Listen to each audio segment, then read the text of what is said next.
Plus 2 is proud to bring you the 2+2 Pokercast, presented by the Pokerstars VIP Club. This week on the Pokercast, Daniel Negreanu, Padrick Parkinson, Internet Poker's Wall of Fame, and more. Now, here they are, playing poker for the crack. Adam and Terence. Welcome, everybody, to the 2+2 Pokercast, presented by the Pokerstars VIP Club. I am your host, Dave Schwartz, alongside Roscoe P. Coltrane as your producer. Hi. I haven't got my soundboard loaded Nice drop. up yet. Oh, I thought that was just a drop of you saying hi. Hi. Nice to be on your show again. There we go. Nice. Joining us in a few minutes is Terence Chan from Hong Kong. He is still waking up 6 a.m. over there. Very early. Quite early for that guy. So he's going to jump in a few minutes. We're going to get to some of the stuff he doesn't give a crap about. Namely, well, first of all, it's December 10th. This is Pokercast 390, getting closer to 400 shows. And we've got a lot coming up today. We've got Daniel Negreanu who's going to join us to talk about his latest blog about the changes and his efforts to have some of the things reversed that came down the pipe. We're going to talk to him about that. We're also going to have Padrick Parkinson on, who the great Irishman poker player, of course, who was going to join us last week. I believe his phone was out of battery, so he couldn't talk to us, but he's going to join us. Old guy problems. Exactly. Charge your phone like I do. It's the same thing. My phone runs out of battery. But anyway, so he's going to join us from Paris a little later. We're going to have a bunch of stuff. We've got a couple of voicemails. We need more of those, by the way. We only got a couple of those. We need more, and we've got some emails to get to as well, some favorite things, some Ross report, the usual fun banter stuff we got going. Let's get to quickly some of the non-poker topics. Bournemouth beats champions Chelsea 1-0 at Stamford Bridge this week. Big win for Bournemouth. It's nice to see some of the karma rubbing off on them. Obviously, first year in the Premiership, so that's pretty cool. Wednesday drew with Derby County, and they're still continuing to struggle a little bit, but hopefully we'll turn it around. We've got the Pokercast Fantasy Football League in the playoffs now. This is going to be the first weekend in the playoffs. That Pope is playing the double entendres. And I made it on the last week. I'm going to be taking on Mr. Scott Wilson in the other semifinal, 2-week semifinal, 2-week final in our league. So good luck me. The Pokercast Secret Santa is in full swing here. People are getting gifts. People are sending gifts. I saw that one of them was received. Somebody did receive one of their gifts. You've sent yours. I'm guessing you didn't draw me, obviously. I didn't get you. Otherwise, I wouldn't be paying for postage. That's right. I'd bring it to you. Yeah. I've sent mine to a person in the United States of America. Okay. Yeah. That narrows it down. Stona did not, and Johnny Douglas is not the recipient. Yeah, on the eastern seaboard. Side, I'll say that. Okay. Yeah. You sent your gift off. I have yet to send mine to my guy, but we will do that very shortly. We'll have hopefully those next week. Some of the reports on what people got. Terence is going to join us. Want to just patch him in? All right. He just woke up. Let's bring Mr. Terence on. Why don't we do that? Why don't we just bring him in mid-show? Morning, T. So you missed the sports stuff, which I'm sure. Do you want to go back and revisit it? Well, did Sheffield Wednesday win? Nice that you remember the team's name. Do you remember the other team's name? Trust me. It's AFC. Is it AFC Bournemouth? Is that what it is? Bournemouth. Yeah, you got it. I know there's letters before that. Nice. They did. Is AFC the letters? Is that right? Football. Bournemouth FC, I believe.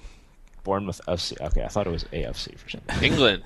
Yes. I was going to ask you what AFC was. 180! Nice. I'm glad. It is AFC. Like, I'm looking at it right now. AFC Bournemouth, the Wikipedia page, is a professional football club based in Bournemouth, Dorset. Nice. You got it. Play in the Premier League, the top of the English Football League system for the first time in their history. See, I got this. Beat Chelsea. All right, let's move on. So we talked about the Pokercast Secret Santa that you bailed out of. You were Scrooged. You didn't feel like that. Can I just pretend that I'm religiously opposed to it, or yeah? Can I pretend I have like an important moral stance as opposed to saying I'm lazy? You're lazy. You didn't want to tell. I think this represents Western patriarchy or something like that. You can, if you like. Last week on the show, I teased that I had an update as far as my ongoing troubles with my driver's license and tickets. Oh, we're going to do it? yeah, so I forgot last week, and I'm driving Ross back after, and I go, oh crap, I forgot to do the update, and Ross goes, nobody cares. So, yeah, you're probably right. Nobody cares. Ross is wrong. Somebody did care. So they posted, and I, in fact... Ross should care, because for all we know, Adam's not even legal. I might not have been... He could be getting arrested. While but I'd rather take the risk, and then instead of, Adam already knows, and then I have to take the bus all the way. Exactly. You'd rather drive with somebody who doesn't have a license than take the bus. Okay, do you have some DMV letter opening music, Ross? Because we're gonna do this right now. This, by the way, I got this letter like a month ago. Or 3 weeks ago. So if it's a court date, it could have passed by now. If it's a suspension, I could have been driving suspended for a month. This is high stakes here. This is life high stakes. There's there's not actually anthrax in the envelope, but this is sort of like a metaphor. I feel All right, ready? Oh, this is me opening the letter. I'm excited for this. I wish I had one of those fancy letter openers, but I don't. That's DMV opening music. Letter opening music. All right. What do we have? Wait. Get ready with some doom and gloom. Oh, is that Who Wants to Be a Millionaire? It just doesn't stop. I didn't know it was this techno-y. Okay. Notice of hearing date. A hearing has been set for February 1st, 2016, 9:30 wow. 9:30 a.m. local time. Who gets up at 9:30? It's 7 a.m. So the offense date was January 17th, 2015. The hearing is February 1st, 2016. That seems like more than a year. 12 and a half months to... These guys should work for the VIP club. They're all over 1 year in advance announcements. Is this legal? I mean, I feel like my right to speedy justice shouldn't be 13 months long. So I have a hearing. You would rather it have been like immediately after? And no, I would have. Okay, you don't have to have the music on anymore. You can turn that off. All right. I would rather that it is illegal and I would get it thrown out on some technicality, but I don't know. Well, you could try for that. I will try. Do we have any Canadian traffic lawyers out there listening? If we do, can I retain your services? So February, what was it again? February 1st, 2016. Oh, I'm going to mark that date on my calendar. Good. Just so we can, that's the day Adam... Actually, Ross should mark that on the calendar as renew bus pass, but... Can you actually put January 31st into your calendar and remind me that I have it on February 1st, because I'm going to probably forget about this thing. Okay, I'll do it. January 3rd, so the 31st of January is actually a Sunday, so you're probably going to be Monday morning at 9:30. That's brutal. But there's a game. there's a trick you can do, and I can hear people out there saying this. What you do is you go to the courts and say, okay, February 1st, 2016 does not work for me. I'm going to be out of town, whatever. Can I have an alternate date? And then they'll give you, so this is a Monday, then they'll give you like a Thursday. So then you change it a few times, because the police officer has to be present to give the state side, or the. So you're just fucking with the cop? You find out what there's days off, and then you say. So if you move it around a few times, you know what day we got to do recon and because stuff? If they move it to, if it's Monday, if they move it to Thursday, and then you ask, and then they move it to Friday, the cop has Tuesday, Wednesday off. So then you ask for Tuesday or Wednesday, and say those are the only 2 days I can do it. And then somehow or another gets thrown out. This is another. You get to just unilaterally decide what day of the week your court date falls on. Well, you can just say I'm at work, or I'm. But then they can just say you lose, you get off work. You don't have the right to a Tuesday. This is trial. what I've been told. I don't know the law. I'm no lawyer. What if the cop just has Saturday and Sunday off? Then he's a lucky cop. Because I don't think that's something that. Beat cops get off. If you're a cop, you definitely... Oh, I guess you would want Friday and Saturday off, because you don't have to deal with the idiots on Friday night. Yeah, exactly. Yeah.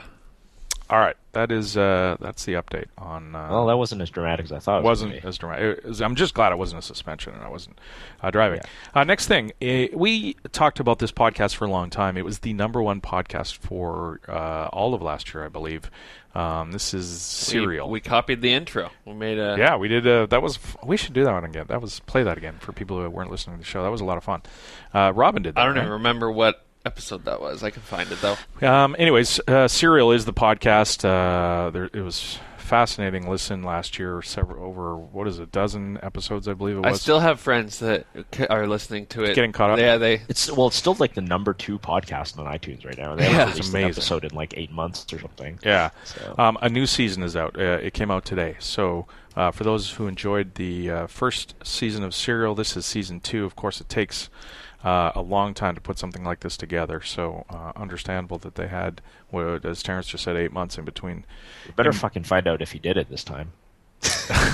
That bothers you? No, I thought that made it good. No, I'm that was kidding. part of that. Was Obviously, all part of they don't know whether he did it or not. Yeah, so it's going to be pretty hard to find out. I just think it's funny. We got favorite things later. That wasn't my favorite thing, but I just wanted to mention that that was out and go over and have a listen. I'm going to be obsessed with UFC all weekend, so I'm not doing any. There's actually UFC happening right now as we're talking that I'm smart enough not to put on the TV, so I don't freak out in the middle of in the middle of doing the show. Talking to the show, but yeah, there's three fight nights in a row. Oh wow! Okay, we'll get to that. We'll get to favorite things coming up. One quick other thing I wanted to ask Terence, and that is, in the face! A friend of mine asked me if he asked me for advice on getting back into playing poker for a living. Now, this is a guy who played in the mid-2000s. He's a very smart guy. He's a computer programmer and has been all over the world traveling, working for different companies in India and Germany and all over the place. The email, he sent me an email because, again, he's abroad, and I didn't respond to it for a long time because I didn't know what to tell him. And I didn't know... He's a good friend of mine, so I didn't really want to stray him down the wrong path. And I'm curious to get your intake or your outlook on it. What advice would you give to somebody, one of your close friends, if they were thinking about getting back into playing poker for a living? Don't. I mean, it's that simple. Don't do it. That's the shortest one. I mean, here in the year 2015, I mean, I feel like that's rough. I mean, there's such a small percentage of people who want to do it, who aren't doing it already. Like, you're falling, but like, he's a smart guy, but if he's been out of the game for 10 years, I think it's really hard. And the poker economy is not great these days unless he can unless he can find like a really cushy live game somewhere, where like there's a bunch of people who are rich from much other stuff, which is possible because if he's been working in all these tech companies for a very long time, then I think that those games might be good if you could find just like some Bay Area entrepreneurs who feel like they want to throw money around, and some of Phil Gordon's buddies or whatever. If you can get the Dan Bilzerian game or something, that I think that's reasonable. But I mean, it's so tough now to start from ground zero. I've talked to so many poker pros in the last 2 weeks who don't even know whether they're going to continue playing poker for a living because of all that's happening. And I know we're going to talk about it later in the show but we've been talking about for the last 3 weeks with the Stars VIP changes and with what that makes the economy look like. I mean, somebody's a close friend of mine at this point and they're not already a pro poker player. I'm definitely not encouraging them to get in. I think it depends on what you need and what your goals are. So if you're a single guy and you're living in India or you're living somewhere where it's not going to cost you a fortune to live, i.e. not Vancouver, where you want to grind out $3,000, $4,000, $5,000 a month, and that's your goal, and you can, yes, with the changes are coming in the Pokerstars VIP program, but I think a lot of us think this is good for the especially lower limit economy on PokerStars, where we're going to have a whole bunch of new players if Stars follows through and spends the money on bringing in new players to the game, and the games get better as you play lower stakes, not necessarily up where 5, 10, 10, 20, where your aim is to make a whole crap load of money. But if it's sort of this thing about making enough to survive and enjoy your lifestyle, I don't know that it's going to be like, it's going to take a while for them to get those new players in and make that economy robust. But plus, and by removing the VPP from 5-10 games, we've talked about how those make every level on down a little bit tougher, right? But we don't know that's going to happen. The 3-6 players go 2-4, blah blah blah, right? Yeah. I'm not sure that we know 100% know that's going to happen, but logically you would think that it could happen, but will it happen, I guess is the question. I think a lot of 5-10 players already do play those stakes. because those games don't run 24 hours a day. And you're talking about the Zoom? True. Yeah. Yeah. There's definitely a lot of guys who play 5-10 and above who play 2-5 Zoom when there's nothing else going. How did he miss the open goal? 6x4, and he comes up 0. Oh, no! Oh, yes! He missed it! He's missed it! How on earth did he miss that?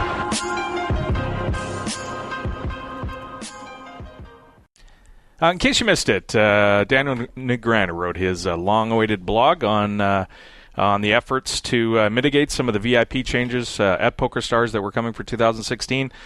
He joins us now. Daniel, welcome back to the show. Well, thanks for having me, gentlemen. No problem. Last time we saw you was at the Toronto VIP Club party. You haven't really been doing much since then, right? Yeah, nothing at all, man. Just lying on the couch? Yeah, that's it. No big deal. Just hanging out, doing nothing. Yeah. No, it's been a busy 6 weeks or so, and I'm sure you guys understand what's been going on. It's been, I'd say I don't really get stressed out very often, but this is something that definitely raised my stress levels to probably the highest of the year with just trying to figure out the best solution here. No question. We've been put in kind of a similar situation. Us on this show, as you probably know, Adam and I, this show is sponsored by the Pokerstars VIP Club. You guys, you yourself, are almost synonymous with Pokerstars for a long time. So we're all kind of in a similar situation where we're supposed to promote this site and you specifically represent this site, but all three of us, I think, weren't happy with the way that these changes were announced and the way they're implementing them, and we also feel a responsibility to the poker community at large to sort of express that viewpoint. We've all been in poker for a really long time, and we're all not happy with the way this is done. So we're in similar spots, kind of being put in a rough place. But you are a little different in that people expect that you have a lot of sway with what goes on at the top of Pokerstars. So talk a little. I mean, obviously, what you can about how you've been trying to influence these things, and especially the 2016 Supernova Elite is obviously the hot button topic. Yeah, well, I mean, obviously, we are somewhat aligned in that regard, and also essentially every team pro and everyone who works for the company, right? We look at this, and Pokerstars has been, since I've been with them, always a company that's like thought about the players and done right by them, and this is definitely something that made a lot of people question, like, wait a minute, what's going on with the future? And I mean, that's not just people that are on the outside, that's people that work within the company. So while a lot of people stayed silent on it, because everyone has people have contracts, and in those contracts there are rules about what you can and can't do, and clearly I toe the line, if not cross it, on what I'm supposed to be doing, and I don't blame the other team pros for not speaking out. But I felt like communication is important, like honest communication about how I feel about things, and that's why I went on Joey Ingram's podcast and, but what I've been doing as far as trying to make changes happen was originally the one thing I put my foot down on was let's just make these delays happen 12 months from now, right? I can totally champion and support these changes going forward because I genuinely, I know what the internal data looks like. And changes were guaranteed to happen. They were supposed to happen a long time ago. But what I was putting my foot down on initially was, let's make them happen January 1, 2017, right? Agreed, yeah. Right. Then, the issue came up of they already delayed them 1 year. The problem is nobody knew, right? So that's a major communications breakdown because players were given an extra year, but they don't know that. So it's kind of a moot point, right? You can't tell people, oh, you already got next year after the fact. It has to be before so. And, there's... The biggest breakdown, I think, is the website specifically saying how much you get. If you accomplish A in 2015, you get X in 2016.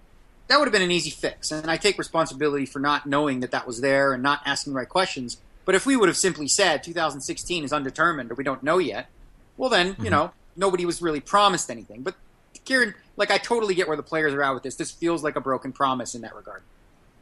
Yeah, I'm on board with you, Daniel, in that respect. But I'm not so much even sold that 2017 is needs to be done. I think the biggest thing, and I think we all agree on this, is this Supernova Elite that you mentioned. The fact that they were told in 2015 that the benefits would be over into 2016. If you achieve Supernova Elite, people spent a lot of time grinding, getting there to do that.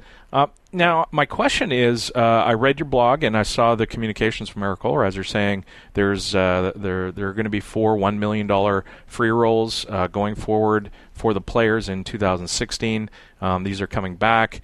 But I think what my question is why wouldn't we now? If I heard the number, there was $24,000 for each Supernova Elite is going to cost them in 2016 if they continued on playing for Supernova Elite in 2016. It cost them $24,000 with these changes.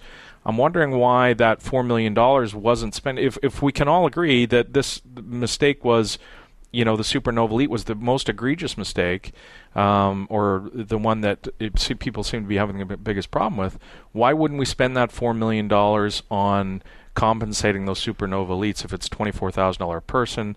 I don't know how many Supernova Elites there are, but it's $2.4 million for 100. There can't be more than a few hundred of them, right? I think there's about 350-ish okay. Supernova Elites.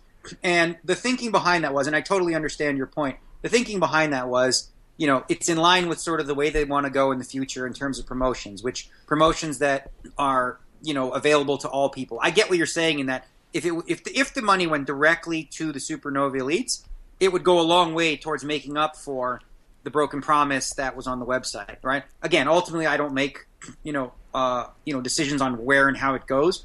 I'm just like, not obviously I don't look at it like, oh, well, this covers everything. But I think the $4 million is better than nothing, if you will, which is where we were at in November.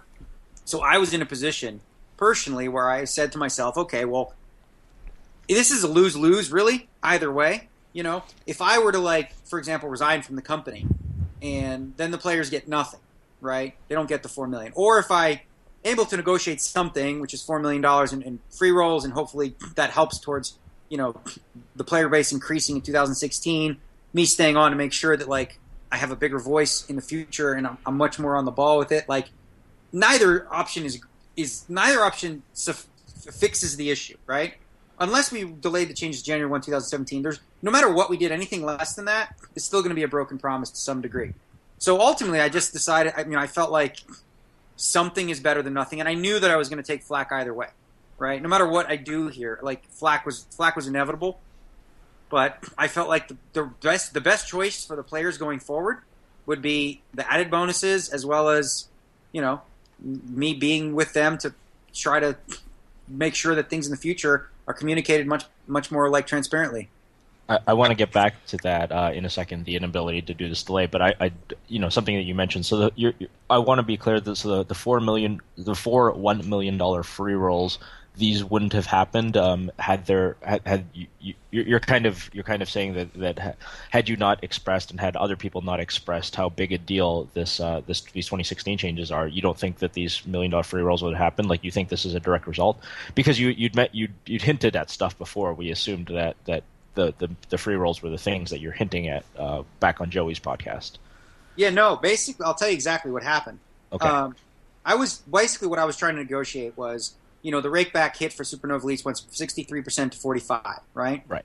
So, the first thing I tried to do was get the delay to January 1, 2017. Then the second thing I tried to do was to get the high limit players, VPPs, back and reinstated, which I still think, again, if it was up to me, I would absolutely do that, because it just seems odd that the high limit players are not getting, frequent player points while they're playing a lot of rake and smaller players are getting them. So I worked on that. I made some progress there. Then that became, a dead end, if you will. So then I tried to up the percentage from 45 to, say 50, for example. And so they worked out the numbers on what that looks like.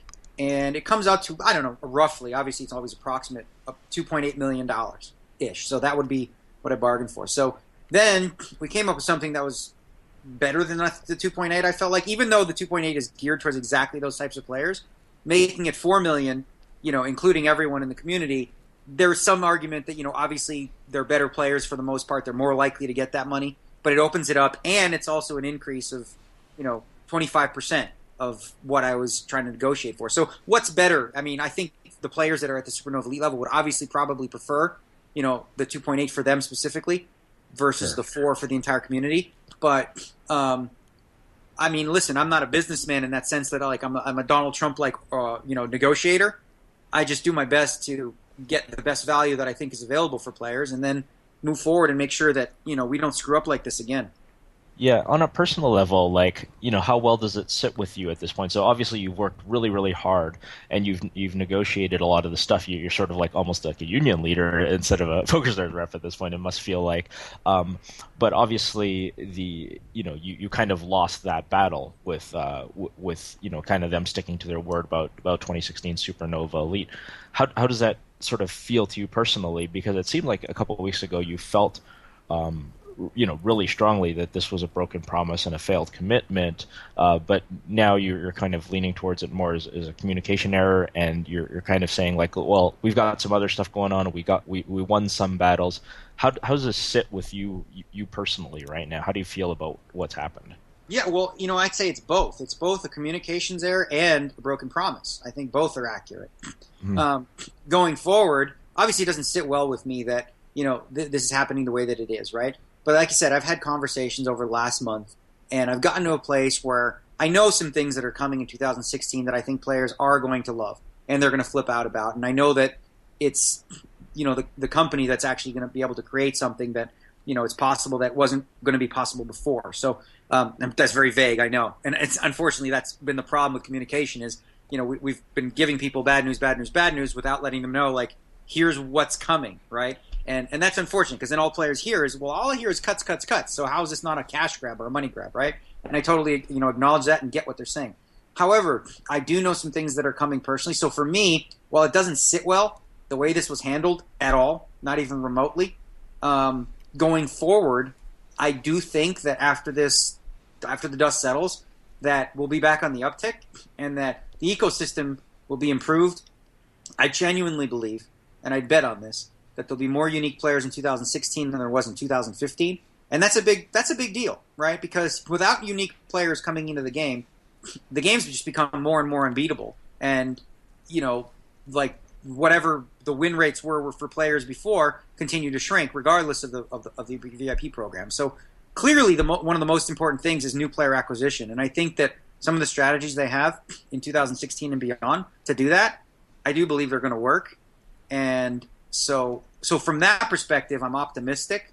And again, obviously, there's until it actually happens, it's all just talk. But if all comes together the way that I believe that it should, and that it will, then I'm optimistic about the future. And that's why, as much as it doesn't sit well with me how this was handled, it makes me feel like, okay, I do believe they're headed in the right direction.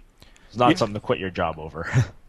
At this point. I mean, obviously that was a consideration, right? Because this is, it's a big deal, and that's something that definitely crossed my mind, several times. And I know this kid posted private DMs that I sent to him, or like in early November when the issue first hit, which I think is, an interesting way to to handle like your level of trust, right? You send somebody a private DM and they post it on Twitter. Okay, thanks for that.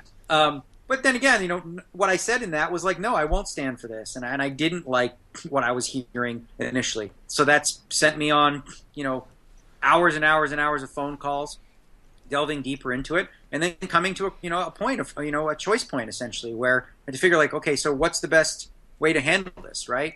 And I felt like, concerning what I was given as options, I chose the better of the two for when you factor in all the different variables. Daniel, can you help us understand David Bazoff and the other brass at Stars, their decision on to do this to the Supernova Elites? Is it just simply a matter of opinion, like they feel like they gave enough warning to people that there was going to be changes, irrespective of the fact that it was advertised on the website, etc.? Or is give us an idea of what in your negotiations exactly their stance is it that simple? It's like just a difference of opinion. That's it. Well, there's a few things, right? Obviously, we disagree somewhat on whether or not it was adequately communicated, and I don't think anyone likes the way that it was communicated. Everyone acknowledges it, like and you've seen this tweet a bunch. Could have done more, if you will, right? Right. Like certainly, that wasn't the shining moment in the history of the company this last year. As far as Sorry, I forgot the question again. Well, just getting their opinion on, trying to understand their stance on the Right. fact Oh, that, okay. yeah, right. So essentially, like the internal data that has been accumulated over the last 5-6 years shows a continuing trend that's really dangerous for the ecosystem of online poker going forward. So, part of the argument is that like it's the right, quote unquote, the right thing to do. For the community. I don't think anybody disagrees with that. I think all of us agree that something had to be done. I just, we get back to this point about the fact that these people played under certain conditions that weren't met, and I'm trying to understand how a company like Stars, who's, in my experience with Stars forever, we've been sponsored by Stars for many, many, many years, and every decision that you come along, you're not going to love their decisions, but they're all based in fairness. And this one is the first one to come along that really doesn't seem that way. And I'm trying to understand from the Stars' point of view. I know they say they feel like they communicated, and if it's just simply a difference of opinion on everybody else that looks at this and goes, wait a sec, it really wasn't given enough notice, and then they're sort of on an island saying, yeah, we feel like it was. Yeah, no, so I hear you totally. The response or the argument is that, this is the right thing to do, making the changes, right, going forward. Sure. And I think most people that understand the data, and if they had to look at it, they'd be like, yeah, okay, definitely changes need to happen. Now, the argument is, why delay what we know is the right thing to do another 12 months, right? My perspective is, I think, again, and I've said this, I think we should, because we were not clear with the communication and what it said on the website up until early November. So my argument is versus theirs of like, why delay what we know is right for the ecosystem now? Also, there's a lot of really cool things that I obviously can't share yet that are scheduled for 2016 that if we didn't delay them for another year, likely wouldn't happen, or would take another year or so to happen, and they're time sensitive somewhat. So that's the argument, right? And I'm not saying it's a good argument, but it's certainly the counter argument to that is, well, you got $4 million, right? You're taking $4 million. If it costs, you said $350, so now it's what, $7.5 million. So it's another $3.5 million to fix their mistake and give everybody $24,000. That made Supernova Elite in 2015, and it's simply it's solved. I'm sorry. Could you? I don't know. I'm sorry, I interrupted Terence, but it just seems like there's a simple solution to this. They took $4 million and they put free rolls aside for people in 2016 for everybody.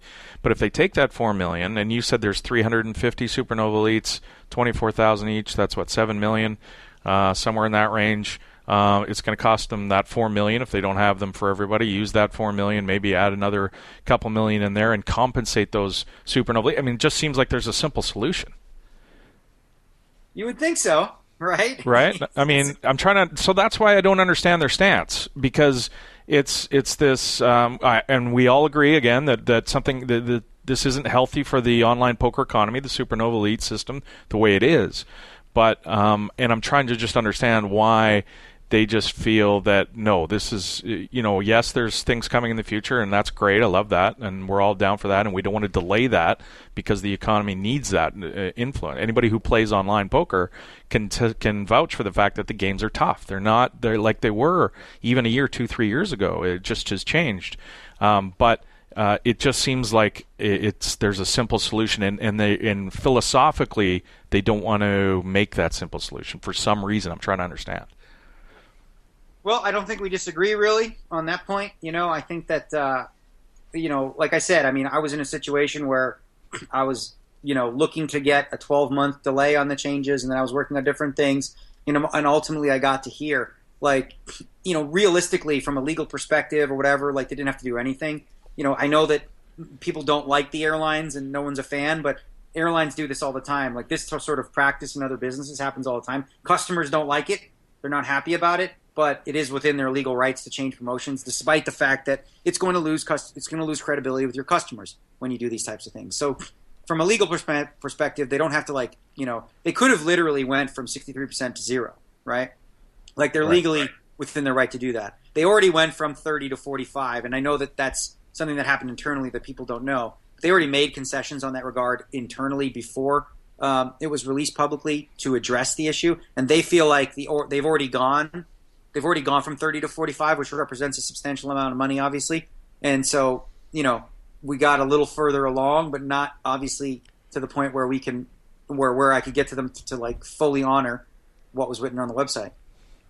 Yeah, I mean, I think the airline analogy is always interesting because, I mean, airlines and customers, people who fly on airplanes, have a relationship that I think is different from poker sites and poker pros, where in a lot of sense the poker pros need the poker sites to exist, but in a lot of other senses the poker sites rely on poker pros for liquidity. So an airline doesn't necessarily if you fly business class on maybe if you fly business class on an airplane, other people will fly it. But if, say, I fly business class on an airplane, that doesn't get 3 or 4 other people showing up and paying more for a plane ticket. So I've always sort of questioned that analogy. I think the relationship between poker sites and poker players is different, and that's why this feels so much more like a breach of trust than when Air Canada decides to make my points worth, make it 150,000 points to fly this fight instead of 125,000. I think as poker pros, we've always felt like we've had a relationship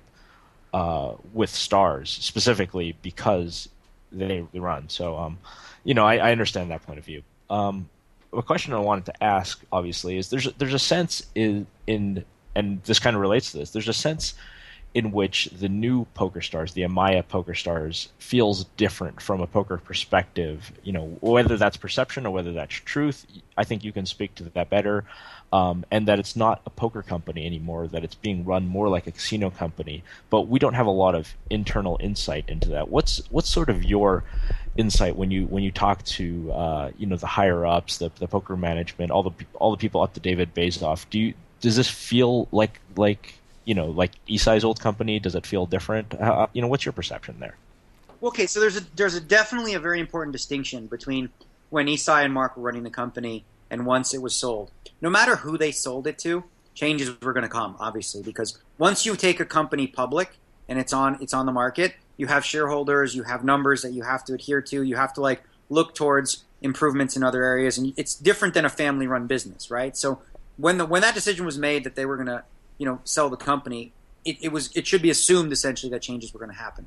As far as Lamaya's position and what I get, the sense I get from them is that overall, for many, many years, Isai and Mark, to their credit, and also maybe, on the other side as well, they were extremely loyal, right, for a long time to a core group of players that didn't represent the majority of players, represented the minority, which was, the pros, the guys on 2+2, the people who, post a lot. Well, in their era, it made sense. Those players made sense in a time when you had so many casual players flocking to the site, right, to get those guys to start games, but the landscape's changed. Well, certainly the landscape's changed from 10 years ago, no question about it. The question is, and I've used this analogy before, but I used to run games when I was a teenager, and this is a short story, but I'll try to shorten as much as possible. We had this guy named Moshe, right, who was the worst player in the game by far. And if he quit, the game broke. There was no game, right? So we understood early on it was important to cater to Moshe, because if Moshe didn't play, then there would be no game, right?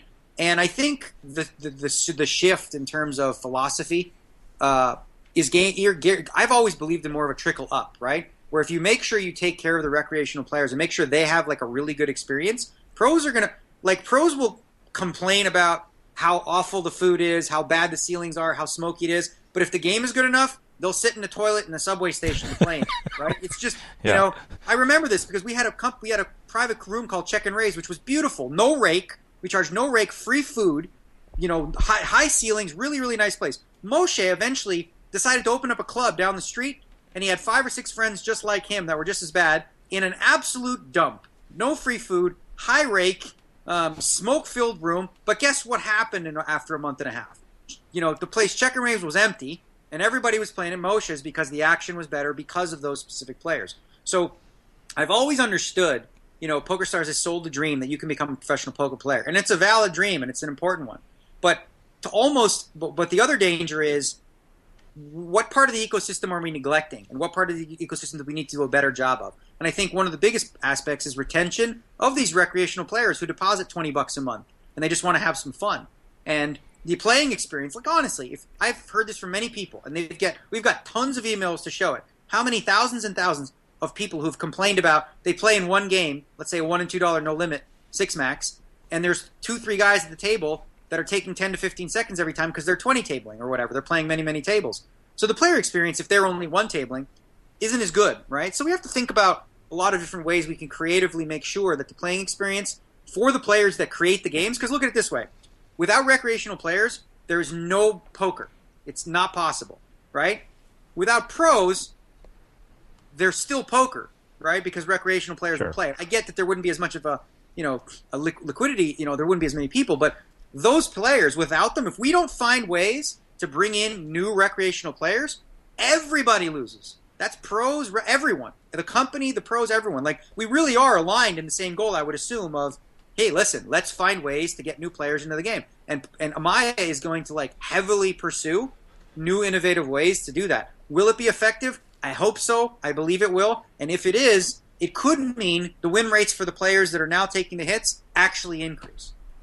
But Daniel, more directly, does it still feel like a poker company run by poker people? I guess that's the question I wanted to kind of hit on to you. So I understand things are different than the family-run business, but does it still, to you, feel like it's got poker minds running it in a poker way?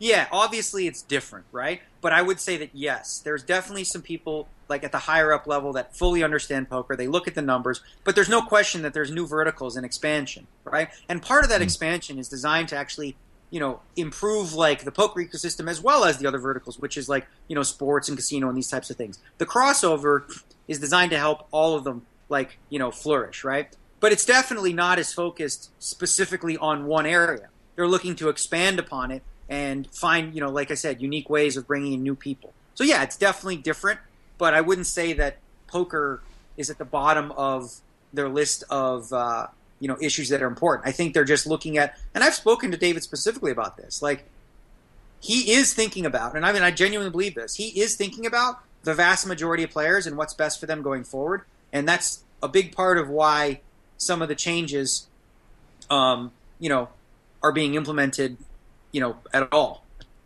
Daniel, do you think, just kind of looking at the overall broad picture, that online cash games don't have a bright future? I mean, we've got all kinds of issues around it. I mean, tournament, I think, do. But I wonder if cash games really have sort of a bright future playing online. We've got software, and yes, I know we're going to try and move to stop them, but and all the different issues that come around cash games online. Do you think there's a sort of a bright future for them? Well, so look at it this way. You tell me, right? Let's say you have a guy who deposits $200 on Stars, and he goes and he plays a 1-2 no-limit game, right? And the games are so tough now because players are so good, for example. He plays, for 6 straight days. He loses 5 out of the 6 sessions, and overall loses his money really quickly. Then he tries it again a couple weeks later, and he gets absolutely demolished and totally smoked, right? What is the likelihood that this player is going to continue to do that in such a way, right? Pretty low. Yeah, so clearly, under the current ecosystem, and this has been part of the problem, I've sat, a couple months ago, I was 4-tabling 1-2 no limit just to see how tough it was. And I was beating the game, but everybody was pretty competent, and I remember in 2004, if you sat in a $1 and $2 game, you'd have everybody limping, they were not playing properly. But the games are played not at the level, of course, as the high stakes games, but they're it's competitive, right? And it's not easy for those weaker players. So I don't know that the future's bleak, but I do think that players are going to have to, just like anything, in Vegas, stud was the game, right? You can't find a stud game in Vegas. Limit Hold'em was the game. If you only play Limit Hold'em now in Vegas, you're playing in shitty games for the most part. Unless you've morphed into playing No Limit or the new variants or staying up to date, a lot of players are playing PLO today or different things, things evolve and things change. So new innovative changes, obviously Spin and Go offers a very, very low win rate, right? But it's certainly something that recreational players love, and that's proven by the numbers. People who have 10, 15 minutes, they'd rather do that than play cash games. Is that better for the online pro grinders? No, absolutely not, right? Because their edge is smaller. Is it better for the ecosystem in terms of what the vast majority of customers want? Based on response, absolutely. They love them. They want them. So should we not have those types of innovations in games because it doesn't pad the bankrolls of grinders? I don't think that that's necessarily should be at the forefront of how decisions are made. In Eric Holreiser's press release, he talked about the ecology. While the people were on strike for the 1st, 2nd, and 3rd of December, and while I might not have put it in the press release because it seems a bit like rubbing their nose in it, it's interesting information given the fact that we had 2,500 odd players sitting out. Stars data seems to, or at least he says, seems to have indicated that the ecology was quite healthy. Not quite sure the metrics used for that, but interesting information. Well, certainly, part of the, I would say, mistake or muddling of the strike was the fact that they held it on a day that we have our absolute biggest milestone promotion, right? So based on that, it's very, very difficult to discern exactly what kind of impact they had.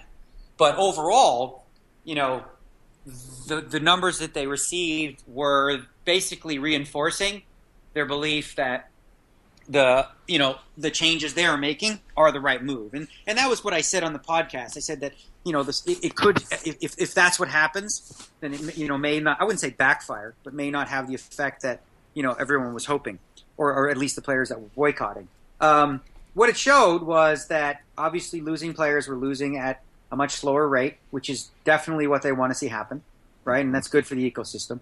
And there wasn't a hit to the spike in the numbers at all. So from that perspective, I don't know that. When you think about it, if the pros, I don't know if the number's correct, but I'd say that there's about 8,000 professional poker players on Pokerstars, and then there's the rest, right? The question is, but obviously the 8,000 who are pros put in the most volume, generate the most revenue, and all that stuff. The question really looks like what would happen, for example, in an extreme example, if they didn't exist at all. Like, how much of an impact would it have on the ecosystem of poker and also the revenue? I don't know the answer to that because there's no evidence of it yet. One of the things Stars was known for in the past, Daniel, was taking people to the Isle of Man, getting their input. Taking players to the Isle of Man and getting their input and using that in decisions going forward, whether it's from their player base, from forums. Often they would bring people over, put them up, and let them talk about some of the things of their personal experience playing on the site. That hadn't happened for a little while. I understand that might make a comeback. Well, no, that's one of the biggest, I think, things we established. And and I was talking to Donnie Stern and Isaac Haxton and several other online pros throughout this last month about these issues.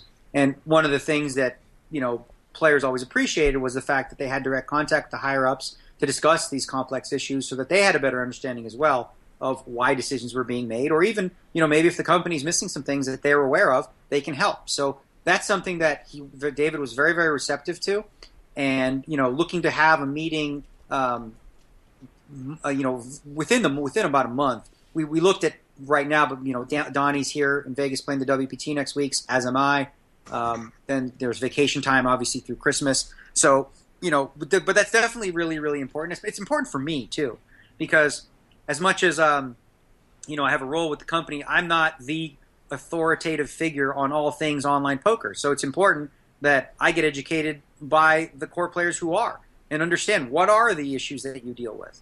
Just because I'm not like the online Supernova League grinder doesn't mean I can't understand what they're going through based on the fact that I speak to them and I'm listening. And that's what I want to have going forward for those players, to have that opportunity to speak directly to the people making the decisions, and whether it's convince, advise, help in any way, at least their voices are going to be heard. So that was really an important win over the last month, I think, that we have going forward. Daniel, I wanted to ask you, just before we let you go, one more thing about your appearance in Joe Ingram. I mentioned to you on Twitter, and I think you saw it, that I thought you did a good job, both expressing your big problems with the Pokerstars changes for 2016, and also still being a good representative of the site. I thought you showed a lot of integrity on that, but you were.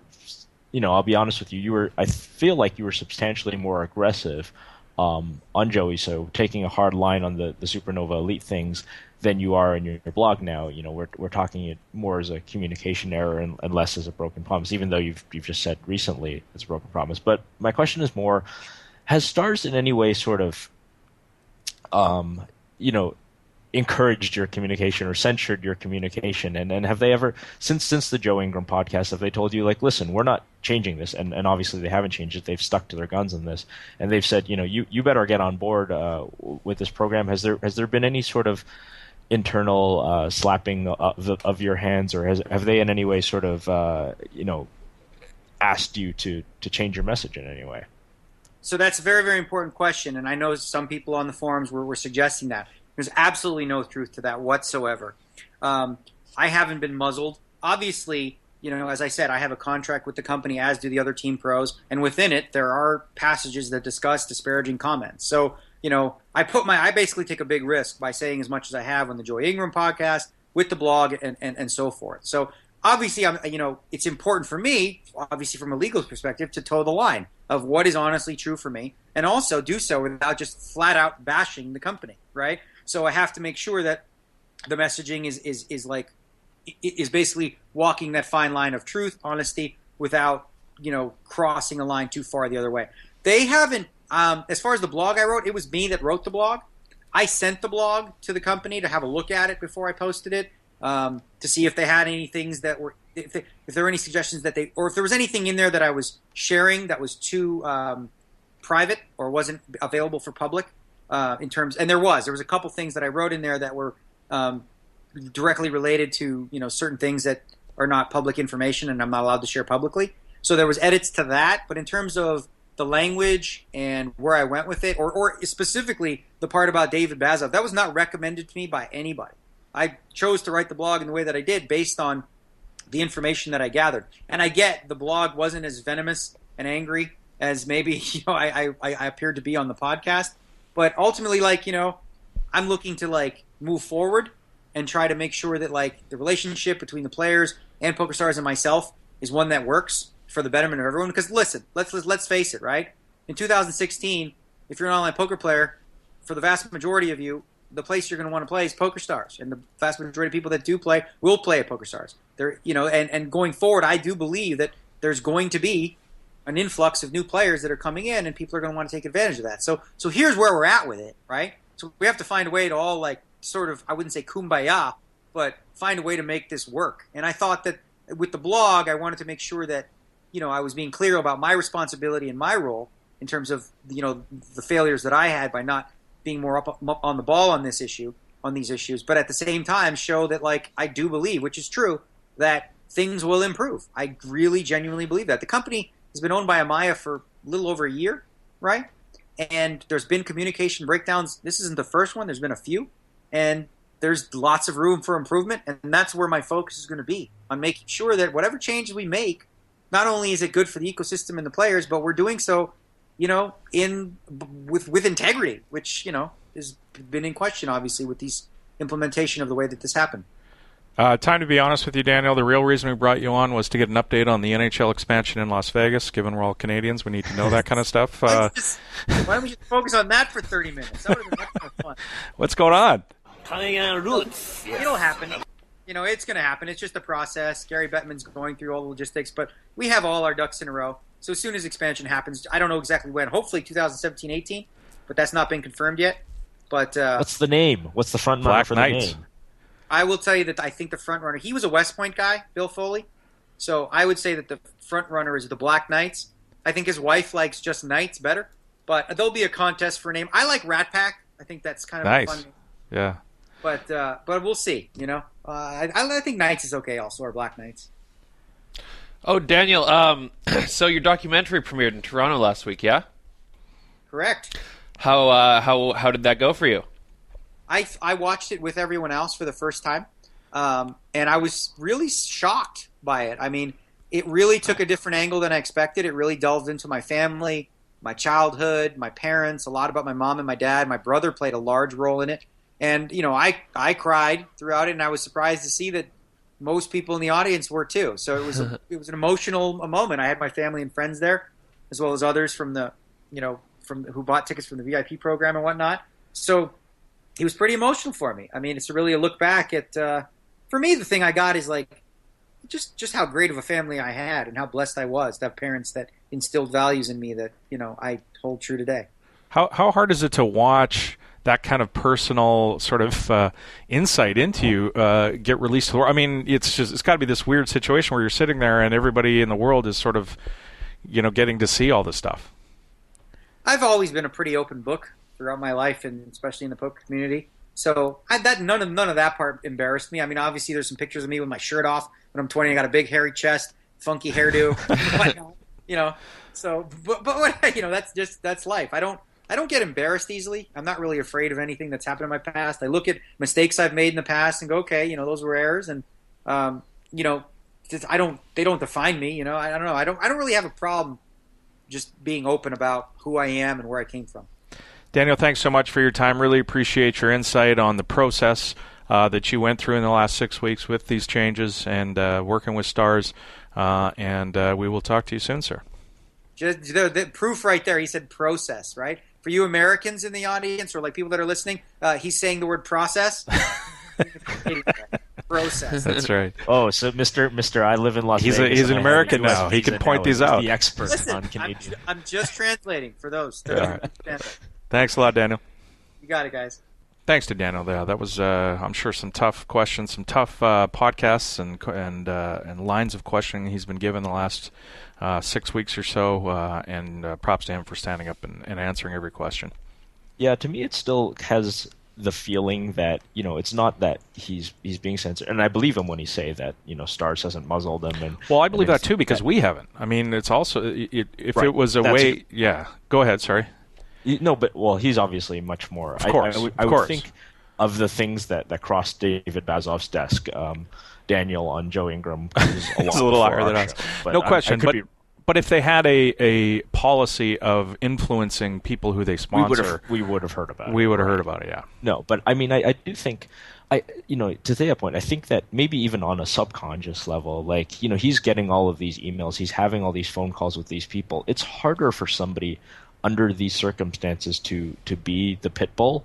I think it is really tough. Like, when you sit down in meetings with people and face to face, and you have these conversations, and when you get the email, and obviously the people that he worked with, the people who have these desk jobs at Stars, they're framing it in a certain way, and you sort of see that in the way he writes, like, oh, this was a communication breakdown. We admit this. It's sort of admitting, it's like the thing that your kid does when like they did something really bad, so they admit to the small thing. Yeah. To me, it still feels like that to some extent. Wait, you're saying that the small thing is what? Well, framing it as it's framing it as a communication error, whereas I still don't really think. Well, it kind of is. Like if they would have said in at the end of 2014, hey guys, if you're going to go for Supernova Elite in 2015, that's great, but expect changes in 2016. Negative expect right, the policy. You still got. Right, but when you still got in 2015 things that, hey, these are next year's benefits. For that's sure. Not a, totally, but it seems like a communication error to me. Well, it's a communication error. Let's say I write down on a piece of paper, you write down on a piece of paper, it says to me like, hey, Terence, I'm going to pay you, $500,000 a year to do the Pokercast next year, right? And then you actually say, well, actually that was a communication error and these last 3 zeros weren't supposed to be there, and I'm going to pay you $500 to pay you in Pokercast. That's not a communication error. That's a lie, right? Like that's a broken promise. It's like you'd be like, I didn't mean to communicate these last 3 zeros. No, if I said you were going to give you 5, or we're going to give you 5, whatever, 5, you're going to get 500,000, but it might be less, but that's what we hope, or something like that. I mean, yeah, I know what you're saying. I think it's here's what I think it is. I think it's an error of communication within the company. So if they had the intentions to change the program for a long time, but they didn't quite communicate that maybe to the people who are doing up all the promotional stuff. It wasn't a policy within the company that everything that goes forward has to be tempered with the fact that we are changing our tact at some point.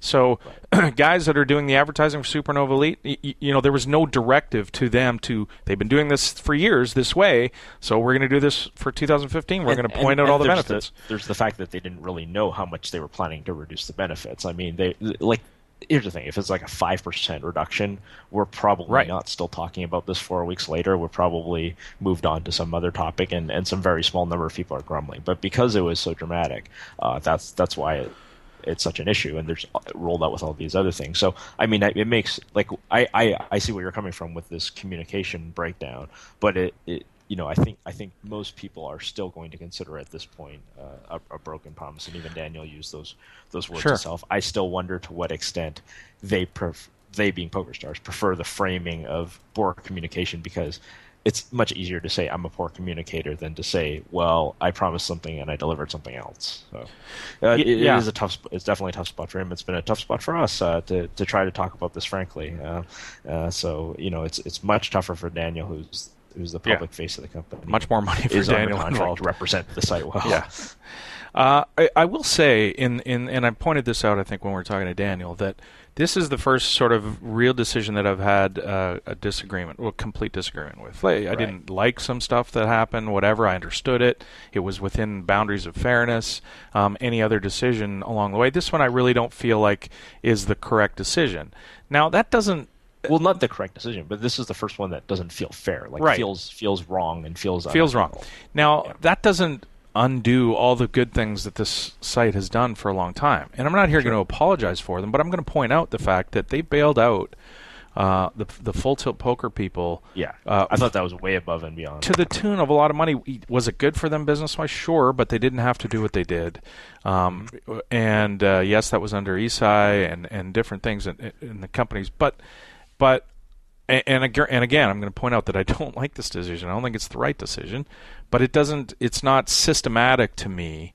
It's not a pattern as far as decisions go within a company where I would go, geez, I wouldn't play there anymore. And that's why I wanted to ask Daniel that question about, to him, because he's a poker player. He's been a poker player for 25 years now.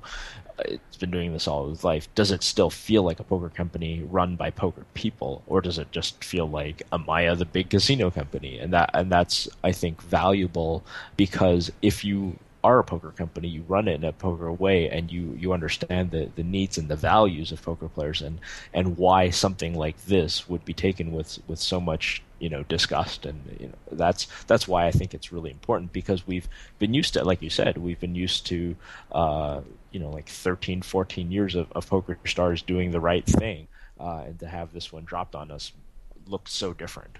And that's why I was asking Daniel about, it just seems like a difference of opinion on Bazoff and others' part about what they consider fair warning, right, for Supernova elites, and just trying to understand their position on that. But that's good. So thanks again to Daniel for coming on, and let's move on. In case you missed it, some poker tournament news. Not a lot going on this week, other than a lot of discussion around the Pokerstars VIP changes. So let's get to quickly some of the tournament news. Spain's Javier Gomez takes down the WPT Prague main event for 175,000 euros. Daniel Wine. Javier Gomez. Poker bracelet. Say that again, T? Javier Gomez. Sorry. You got to say it the Spanish way if you're going to, because names don't get any more Spanish than Javier Gomez. That's not Spanish. So that's just awesome. No, my fake Spanish accent is terrible, but I mean, is Javier Gomez it's got to be like, like John Smith in Spain, right? Yeah. Seems like it. Daniel Weinman takes down the 2015 World Series of Poker Circuit Cherokee main event for his biggest ever score of 280,000. That should be the poker bracelet drop. It's a World Poker, although it's a ring. It's not a bracelet. He just won a poker bracelet. Ring. People either love that drop or hate it. It seems like. Isabelle Mercier wins the TonyBet Pineapple Open Face Chinese Poker Championship, and Alexandra Usaltseva wins the main event. That's interesting. You remember Jen Shahade won the main event last year, T. Women have won 3 of the 5 events in the history of the TonyBet Open Face Chinese Poker Championship. Play OFC like a girl is the name of the upcoming event, I guess. Yeah. But Isabelle Mercier, you just threw that out there, Isabelle Mercier is exactly. We know where she's been. She's just been grinding the OFC app all day long. right. We haven't heard of. When is the last? I mean, when do you think the last major cash Isabelle Mercier had was? I'm going to fire up her head and knob right now. 2010 would be my guess. I I was just listening Yeah, go ahead, to another one of Joe Ingram's podcasts with one of his friends. I don't remember the exact episode, but they were talking about getting hustled by Isabelle Mercier at the Aria playing open face. In what sense did they get hustled? I think they were Well, they talking. just They were assumed talking she was about bad. meeting girls in Vegas or something, and they're like, "Oh, there's all these cute girls that play OFC," and he's like, he's like, "Oh, I sat down and like got hustled for like a couple thousand, and then How do you get hustled? You're playing Well, straight here's up. the thing: if you're Well, I if don't, you're he in just poker thought the that last- he wasn't as good. Say that, sorry, Yeah. T?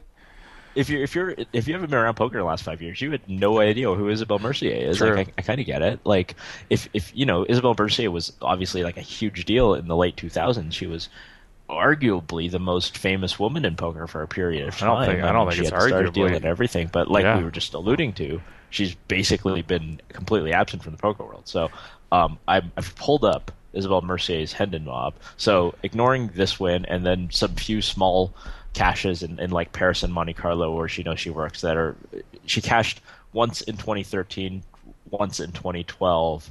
Her last real kind of outside of Monte Carlo Vegas, she last cashed in the World Series 77th in the No Limit Shootout in June 21st, 2010. Wow, So look at me. Isabelle Mercier, after a 5.5 year comeback, taking down the Tony Bet Nice. OFC Progressive Pineapple World Championship.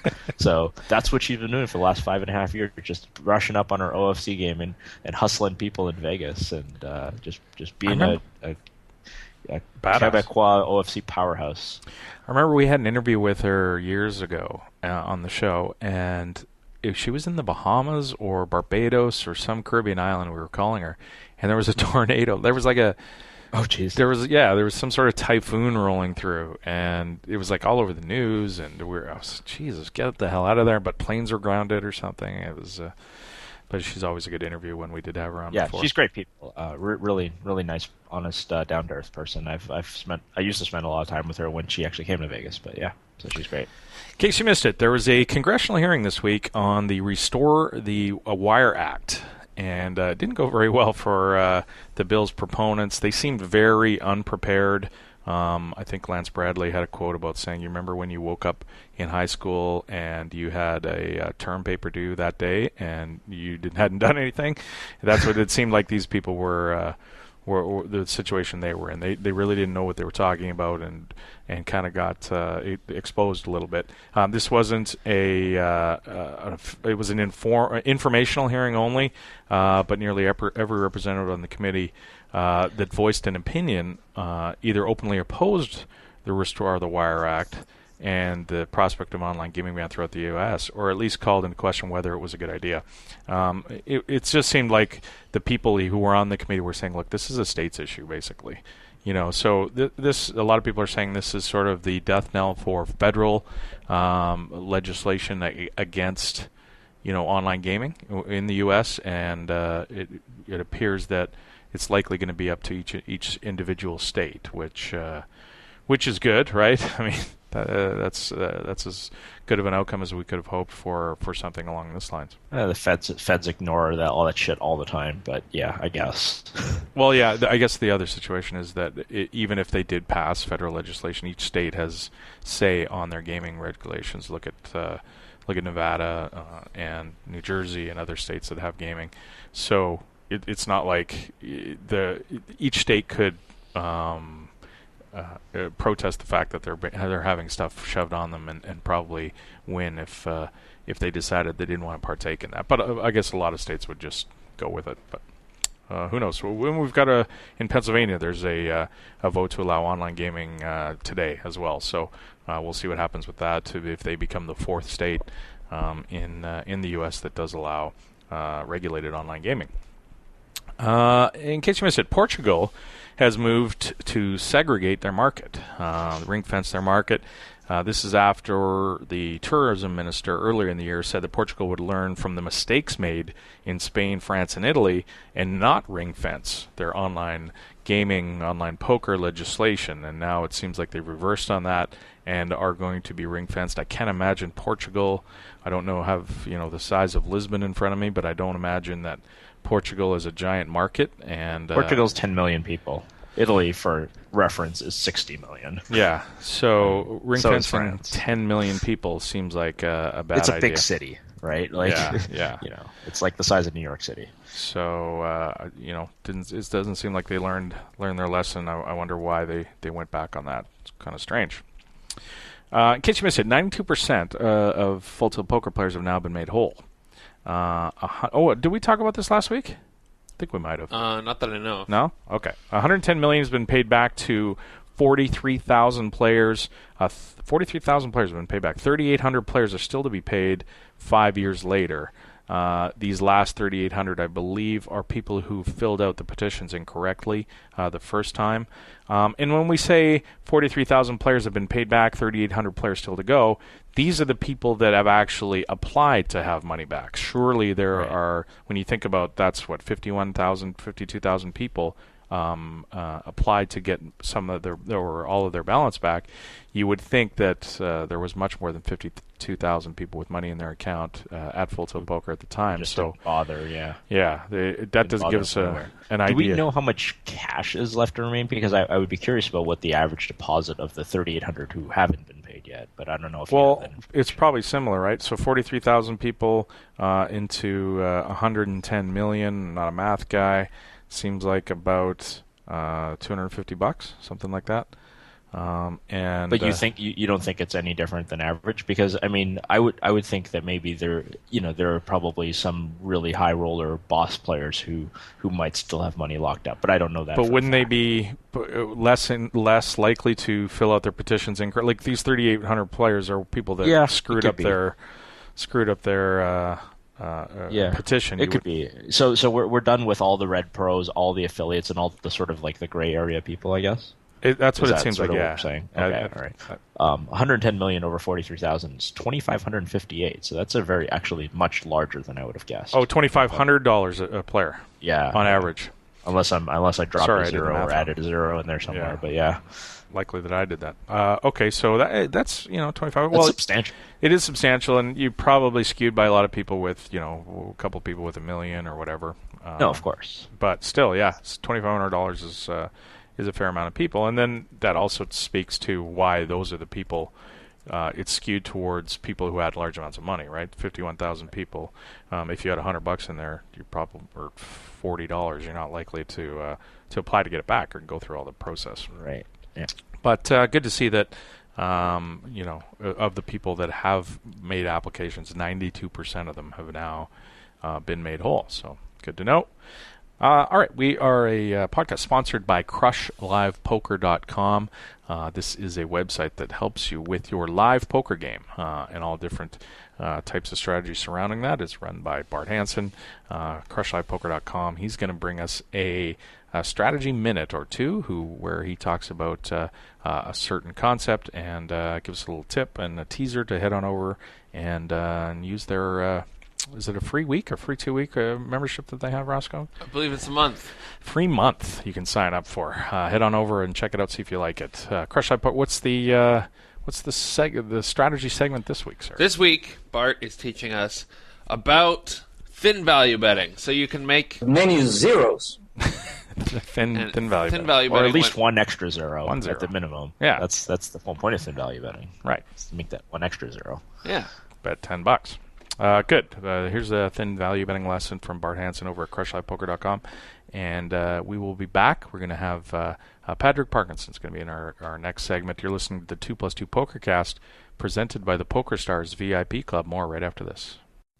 Hey everybody, welcome to another 2+2 Strategy Minute, brought to you by CrushLivePoker.com. I'm Bart Hansen, and today I want to talk about how when the board gets scarier, the thinner you can make value bets because of your player pool. And what I mean by that is usually at the mid-stakes levels of Live No Limit, and especially at the low-stakes levels of Live No Limit, people don't see other players bet, say, for example, one pair on a 3-flush board. They don't see somebody bet 2 pair on a 4-straightening board.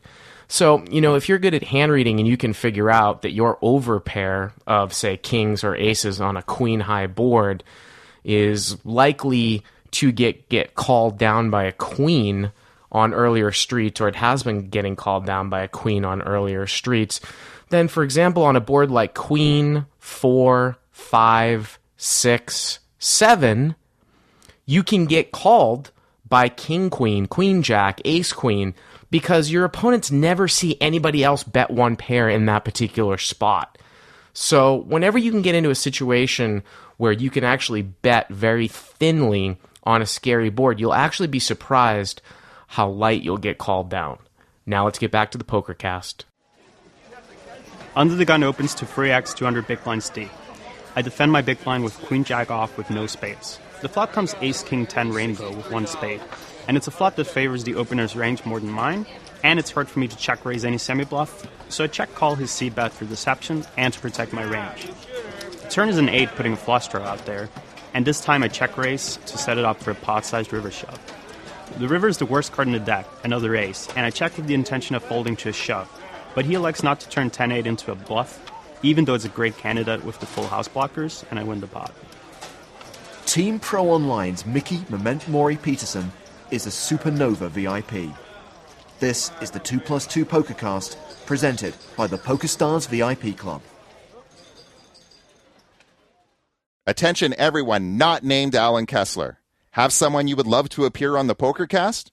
Have someone you don't want to hear again on the Pokercast? Head on over to the Suggest a Guest thread in the Pokercast forum at 2plus2.com, and Adam will do his best to make you happy. P.S. Chainsaw, you can post too. Hey, it's Mike from the 2plus2 store and ProfessionalPoker.com. 2plus2 is pleased to announce the release of their most anticipated book in ages, Applications of No Limit Hold'em, a guide to understanding theoretical sound poker by Matthew Jonda. This book will give you the ability to create the bet sizings and ranges which will beat the better players. The theory in this book is not designed to be complex or abstract, but rather it's intended to be applied immediately, producing better overall results. Many confusing concepts, such as overbetting, balancing multiple bet sizing ranges, donk betting, and check raising as a preflop raiser, are crucial to a player's strategy, despite few players implementing them or talking about them. And after reading this book, you should be able to not only conceptually understand these ideas, but also know how to begin incorporating them into your game, and thereby successfully compete against tough opponents. And at the 2plus2 store, we accept all credit cards, plus PayPal and NetTeller. Hey guys, this is Bart Hansen for CrushLivePoker.com. Whether you're a recreational player who wants to compete at the tables, or you're a professional and you want to increase your win rate, the material that I've produced at CrushLivePoker.com will make you a better poker player. Act now and you can subscribe for free by using the coupon code TPC11. That's TPC for the Pokercast 11 and get your first month free.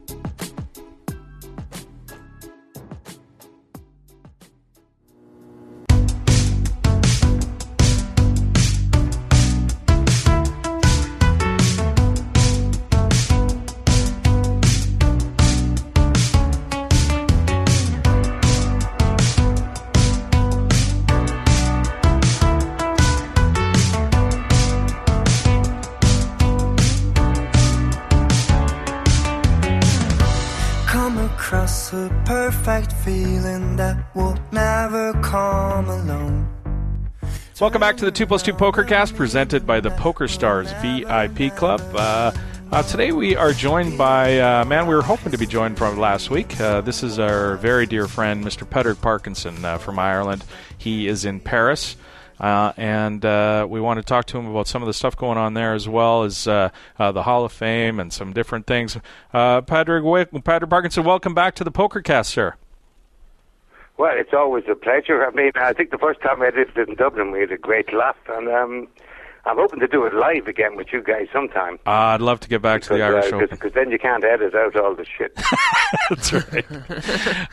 It's funny, like last week we were trying to have... guys, come on. We were trying to have Padrick in the show, and he was saying, I was in the pub and my phone was dead, and I thought, oh my God, if there was any way we could have got the phone number of the pub you were in to call you and do the interview in the pub, it would have been perfect. Well, it probably would have been at first, but I was in the pub when I came home from the pub. My internet connection I'd collapsed, and when I went back to the pub, they were closed, so I couldn't even find you guys' numbers.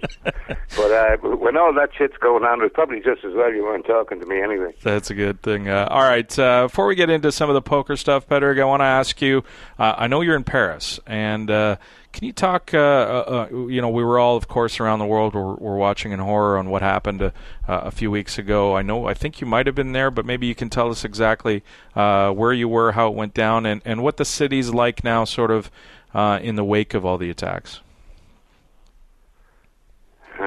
Yeah. Well, I probably won the biggest pot of my life in the middle of the whole thing, in that I was supposed to go to Patrick's pub. The Ireland were playing the soccer international. Sure. In the qualifier for the Euros, and I was supposed to be in the pub, at about 9 o'clock. But I was stuck in this poker game in Clichy, so I was kind of letting the time go on and playing another couple of rounds at the table. And I won a race with the Queens against Ace King. It's the first fucking race I won all year, but it might have been the biggest, because I just stood up and took my chips and walked. I live in the 11th arrondissement where all this stuff went on. Oh wow! And so I cashed out and went to. We were going to Patrick's pub with all the Irish guys to watch the soccer thing, and I think I got off the metro in Boulevard Voltaire, where there was some kind of an attack, but I think a guy just blew himself up. I don't know. He wasn't a very good suicide bomber. I don't think he realized he was supposed to take other people with him. But thank God. Yeah, well, and then I walked up Rue de Charonne, where I think maybe 19 people were shot, oh God, in that restaurant. Yeah. And then I got to Patrick's pub. But I think I walked up Rue de Charonne, maybe 15 minutes. I only saw that, I was shocked when I saw the timeline a day or two later. I walked up Rue de Charonne 15 minutes before the shooting started. I'm not saying I'd have been in the middle of it. I mean, there's 20,000 people in Paris who could have been in the middle of it. Sure. But I remember walking up the street. It's a narrow street, and I had to get off the pavement to get past all these people outside a restaurant. And I was about to tell them to fuck off. They were all out smoking in the street, because I nearly got run over by a car having to move out by them. But I was struck by how young they all were. Yeah. I've had nightmares about that since, they were all kids. Yeah. And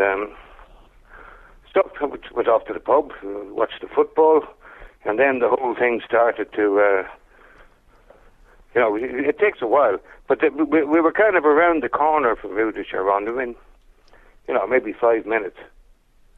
But, we could hear all the sirens and the whole thing. Mm-hmm. And then, maybe an hour after all this had started, it started coming in over the social media and all of that this was going on. Somebody said there's 3 or 4 guys shot around the corner. Nobody's too bothered about that, because we didn't know it was a terrorist thing. Yeah. We were all still watching the match. But then it became apparent that the whole thing was way, way more than that. And luckily we got locked in the pub. Well, I wasn't going anywhere. No. I was prepared to stay in the pub for a month. Yeah. Until everything was clear, Sure. I'm no hero, but it was the whole thing was pretty surreal. I think most of the people got thrown out of the pub after about 3 hours. But my Irish friend was there with a girl from the embassy, the Irish embassy, who was running the whole Irish embassy take on the thing. The ambassador was on the phone and all of this shit. Mm-hmm. I was knocking back points like it was Armageddon. So I don't remember all that much about it. Yeah. But it became apparent. I mean, I think people went through the thing. You know, it's probably like it's very 9/11. You know, I was talking to Sean McGlashan from 888 today, and it was like you know, you go through all the emotions. You know, like shock, horror, fear. Fear is the big one. Yeah. And sort of complete disbelief, and then everybody starts acting like zombies for a couple of days. Yeah. You know, I went to the restaurant across the road the next morning and had a coffee, and they actually said hello to me instead of throwing it at me. So it was, and then I think, you know, I know the Americans have got a very strong feeling that the French are flaky. Mm-hmm. But I can promise you they're not, because after a day or two of the whole thing where everybody was numb, the whole atmosphere just seemed to be just defiant. And everybody was going out. I mean, I don't know if they were like me, they were scared shitless, but they were going out. They were back in the cafes and the restaurants. Yeah, exactly. Just because they weren't going to, not go out. Yeah. What is it like now? But everybody was scared, like, you know. Sure. You know, like, you know, you get in the metro to go to a poker club every day, and you would not believe how many people on the metro have got bags with them. Yeah, and when you're looking around, right? Yeah. I never noticed before. I mean, there's about 15 potential amateur suicide bombers per carriage, like. Yeah. Yeah, I can imagine. If you really want to be scared, you don't really need a bag to do a lot of damage. Yeah, that's the thing. But, what's it like now? What's sort of the? I mean, I know you're there in playing poker games, and so what's the feeling like now? Is it we're going to be defiant and live our life the way we live it? That's what you think about when you think about the French, right? They enjoy life very much, and they spend a lot of time socially, and they're out in restaurants, like we were saying. I can imagine that the French reaction to that is, screw you, we're going to live our life just the way we always have. Yeah, well, I live in the 11th, where like most of the stuff happens. You know, like the Bataclan. Yeah. Is maybe 6 or 7 minutes walk away. All the stuff is, and the 11th is very, very. There's a lot of expats around the place, but I mean the French are very, very resilient, and I suppose, you know, they're more than New York. Like, you can't live in fear forever. And, like, I think everybody's scared. Everybody's very, very jumpy and the whole lot. You know, because it was like the stakes got changed with this. You know, when they had the Charlie Hebdo thing, mm-hmm. you know, where 2 million people took to the streets and all of that. But that was, these were guys that were pissing off these extremists by taking the piss out of whoever the guy is. Muhammad. Yeah. And, the other attacks were on a Jewish shop or something. Mm-hmm. But it's like everything changed when it could be you. Right. You know, it was like these things were so indiscriminate, and everybody was a target. I mean, you know, they were shooting Muslims, they were shooting people in wheelchairs. Yeah. They were shooting kids. I mean, but I think, I'm not French, so like it's not my war. But the French are very resilient and they're very, very pissed off. But perhaps, maybe the saddest thing, you guys must be surprised to hear me saying something serious. But they had the elections on Sunday. Ah. Here, I think, there were like local elections, regional elections or something. But for the first time ever, the top party in France was the Front National, which is Le Pen's party. Yeah. Well, it's now Le Pen's daughter's party, but I mean they're extremely right wing, and have they've got extremely right wing views. So right. Maybe in a way the terrorists won. Everybody's going out drinking and partying and having the crack and trying to be defiant and trying to just say fuck you. You're never going to win. Yep. But then when they go to the electorate, it turns out that there's a huge surge. I mean, even though Hollande, the Prime Minister, who was coming off the lowest place for every French Prime Minister forever, like our French President forever, sorry, that he'd gone up 20% in the polls. When it came to the actual voting, his party finished third behind the National Front and Sarkozy, who's nearly as fucking bad. But, you know, it's all a question now whether they can all get together. You know, in France, you know, they have an election one Sunday, and then if you change your mind, you can vote the other way the next Sunday. Really? So, you know, well, only the French could think of a system like that. Like, but, yeah. Padrick, but it looks like, you know, if the purpose of terrorism is to terrorize and to polarize, they might have done a good job. It looks like, you know, it's not good, but... What? In the middle of the whole thing, I got to tell you this, you know. Sure. You know, humor comes into the whole thing at some stage, you know, when the defiance comes in. But I was in a pub a few nights ago with a couple of, you know, young Irish girls, like in their 20s, who are friends of a friend of mine, and like, they're great crack.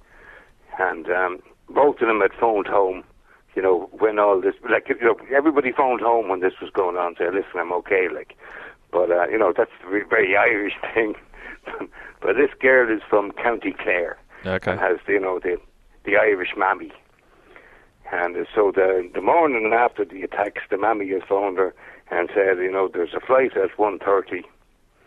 Here's my credit card number, you know, be on it. Yeah. And she's going, no, sorry, mammy, that isn't going to happen.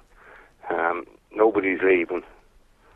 If we all leave, they've won.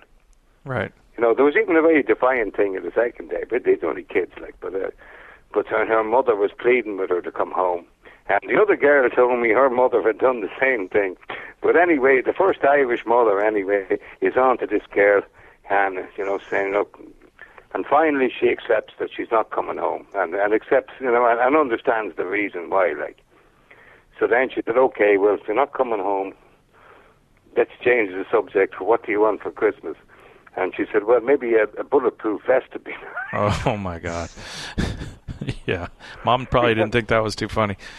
Well, her mother got over it, I think. Good. But I think, you know, but that's the way things are around here. You know, it's probably like, it's a little bit like New York after 9/11. You would think. Everybody's just trying to get on with it. What's the poker scene like there now, given that the aviation club's been closed a while? You were saying you were playing poker. What's the scene like in Paris?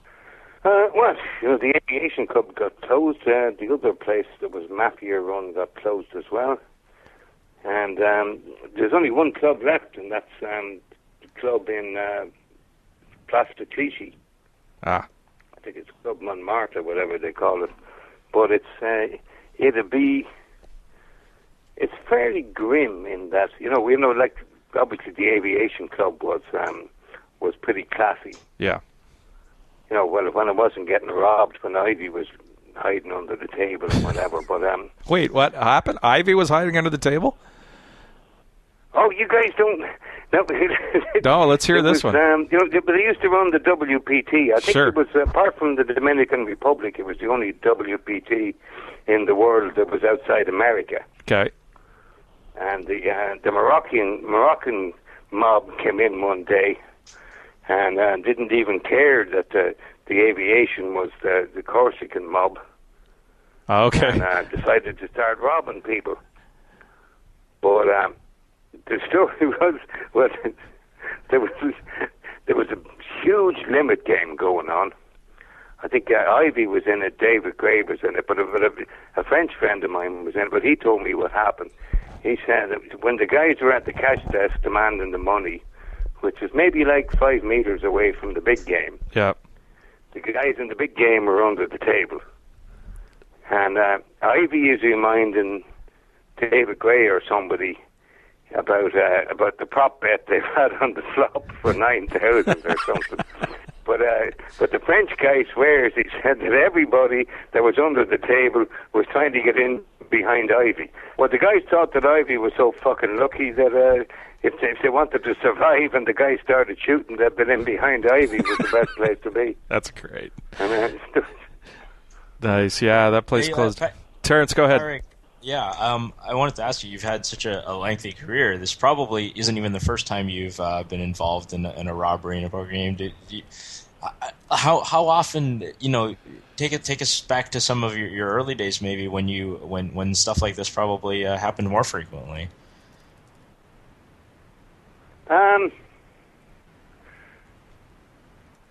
Not really. No, I was. Most of the robberies went on in America. The Irish are pretty honest. But I think there were any games I know that got robbed. Like I was playing in Dublin back in the day, which was fine. But a few of the games in Northern Ireland used to get robbed. Mm. And it could be the IRA, it could be the UBF, it could be anybody. Safest place to play poker is Ireland, apparently. Yeah. Well, Southern Ireland's cool, yeah. Padraig, I'm not sure about the North. I heard a nasty rumor you took 2 months off the drink, and I know it can't be true because the European economy would have just collapsed at that point. But I'm chink. Well, I think the German central bank started pumping a few quid in. I'm not sure what happened. Well, I was off the drink. A couple of these terrorists started in Paris. And I making up for lost time. They changed my perspective on life. Yeah, no kidding. Might as well enjoy it while you're here, right? Yeah. I'm getting out of Paris actually in about 10 days. It's got nothing to do with the terrorist attacks. It's got everything to do with my landlord deciding to sell the apartment. Oh, no. But I'll be heading back to Ireland. I'm heading back to Ireland for, I don't know, maybe indefinitely. I'm not sure. I'll probably commute over and back to France, depending on that. I think there might be a big change in the legislation in poker over here in January, but nobody really knows. I want to get your take on the Poker Hall of Fame. This year, Caesars inducted John Jawanda and Jen Harmon. One of them bothered to show up, which was nice. And many thought... Well, the other one was trying to play a real poker tournament. Yeah. Many thought the Devilfish. That David Ouliette might be one of the... He was on the ballot, might be the one this year to get in. There really seems to be a lack of Europeans in the hall. This has been talked about for years. And a natural one would have been the Fish, I think, for people in Europe to think that he should be in there. Were you surprised he didn't get the vote? Shocked. Yeah. I mean, basically, the Europeans don't give a shit about the Hall of Fame. If you actually look at the Hall of Fame on Wikipedia, it's like it's an American Hall of Fame, and nobody really cares. Like every now and again over the years, I've heard the Hall of Fame come up in conversation in the bar or something like that, and people would be saying, "Well, why isn't somebody like Donnacha O'Dea in the Hall of Fame?" Yeah. He's Donnacha's about 97 now, so he's probably fulfilled everything he's supposed to do. He's got a bracelet. He's won the Poker Million. He's been he was Europe's #1 for a long, long time. Had a club in Dublin. And then you look at the Hall of Fame. Sorry? He had a club in Dublin for a long time, didn't he?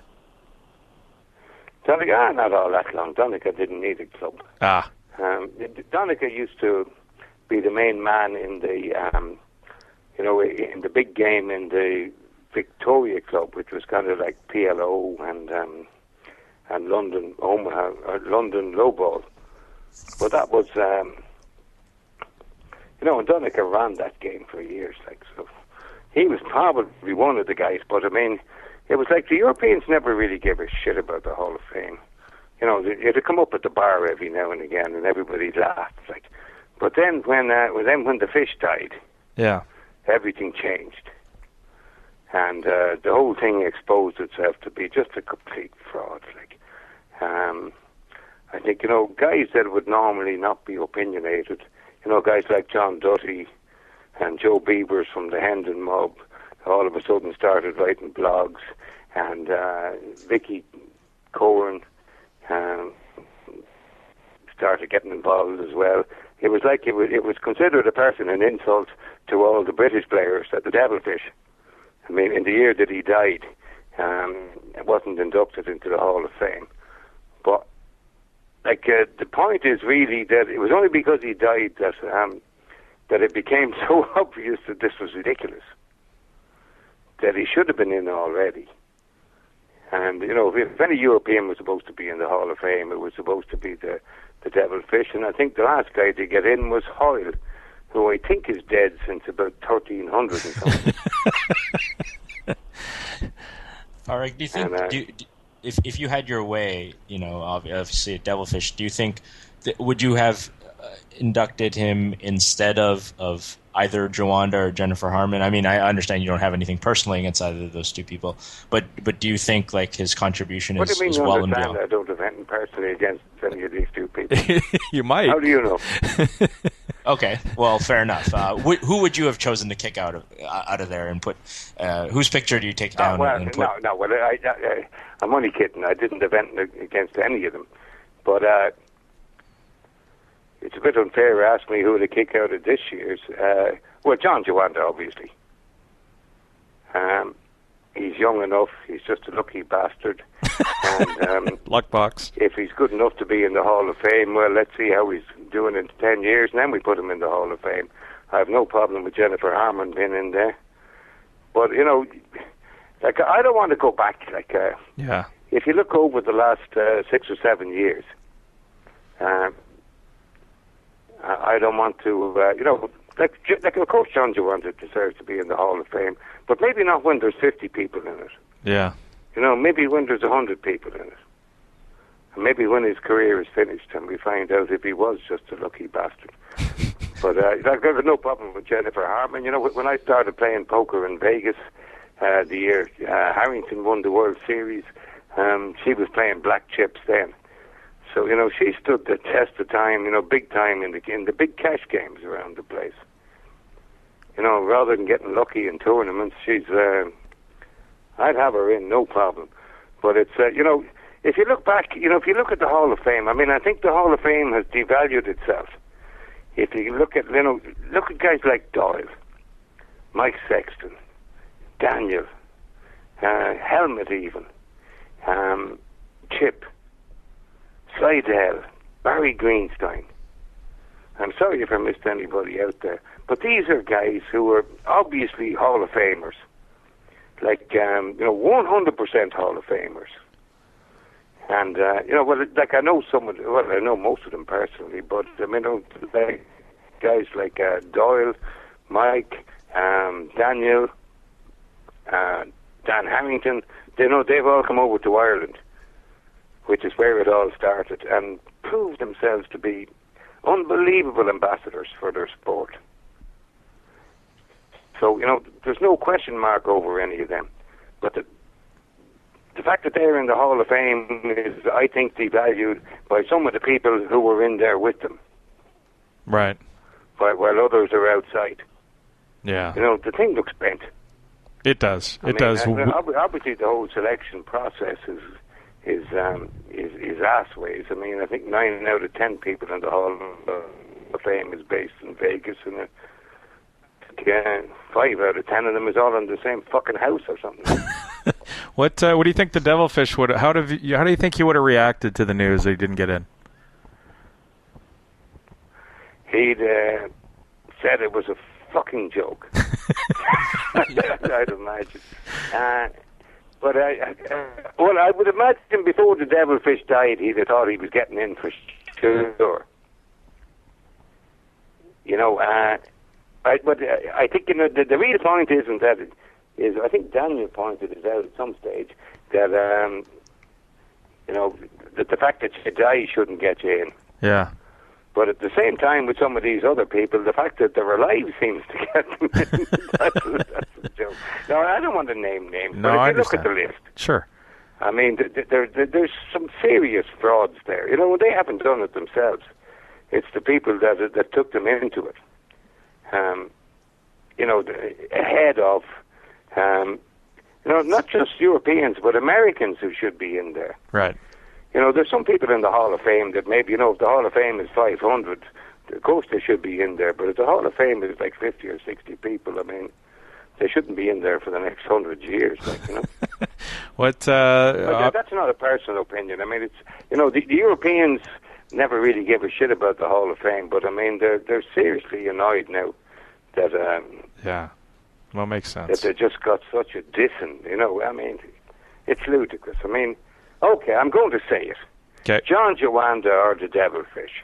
Yeah. I mean, who do you think should be in the Hall of Fame? Agreed. Now, I wonder if... John Joanda. No. No, but I'm going to tell you something about the Devilfish. Okay. I mean, maybe a lot of Americans don't know, and that's every American thinks that the WPT was the first ever TV poker. No. Well, it wasn't. No. There was late night poker in England. That was the first ever TV poker, and luckily for poker in Europe, the Devilfish won the first version of it. In grand style. In grand style, and he beat a guy called Dave Welch heads up. Now, Dave is a nice guy, but God knows what would have happened poker in Europe if Dave had beaten the Devilfish. Yeah. The Devilfish had it all. He had, the suit, the rings, the panache, the patter, the whole lot.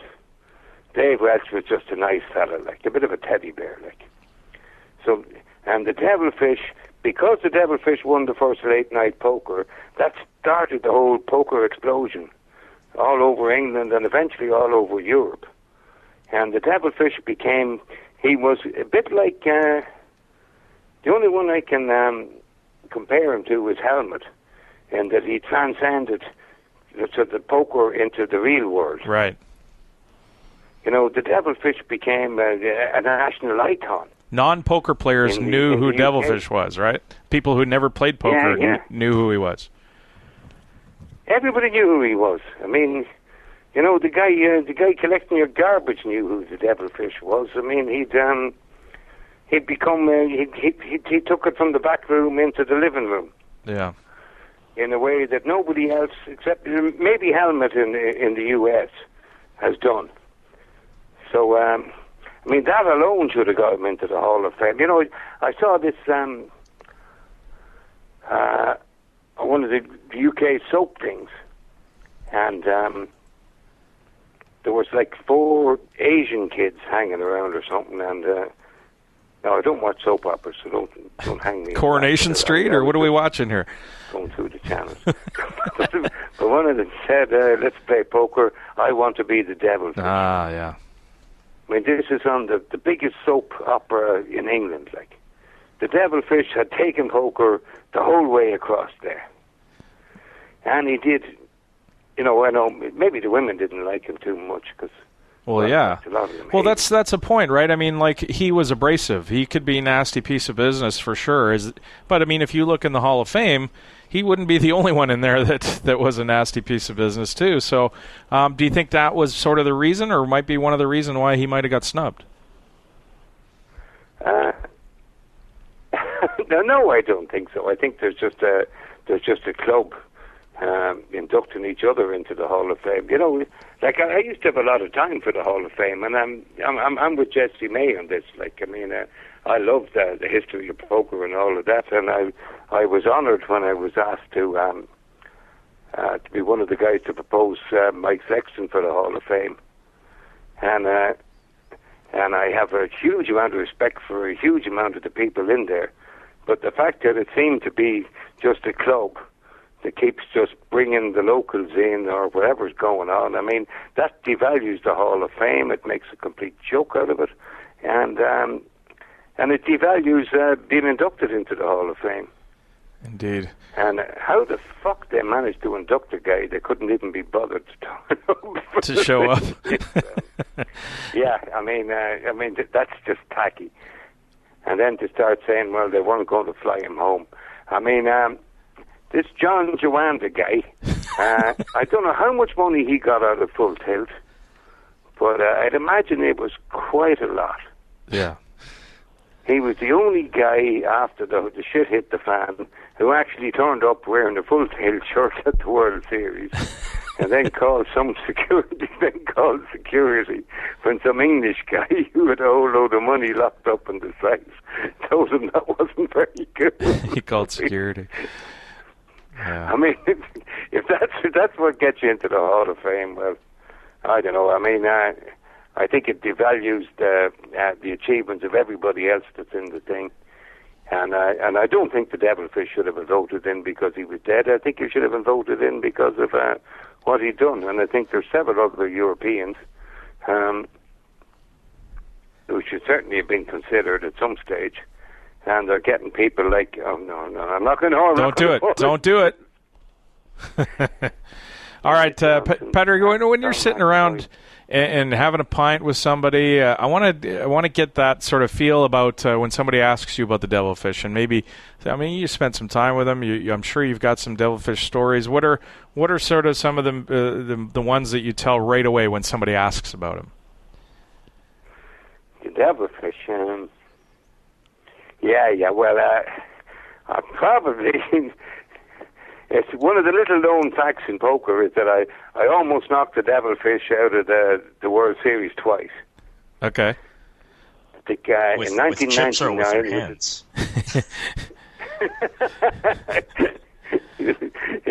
in 1999, in day 2, this is classic Devilfish. We've been sitting beside each other all day in day 1, and we've been banging away, and it was pretty aggressive shit, like, well, for back in the day, like, but in day 2, but I'd finished up with way more chips than he did. He's a bit unlucky. He was on my right, and I was running good.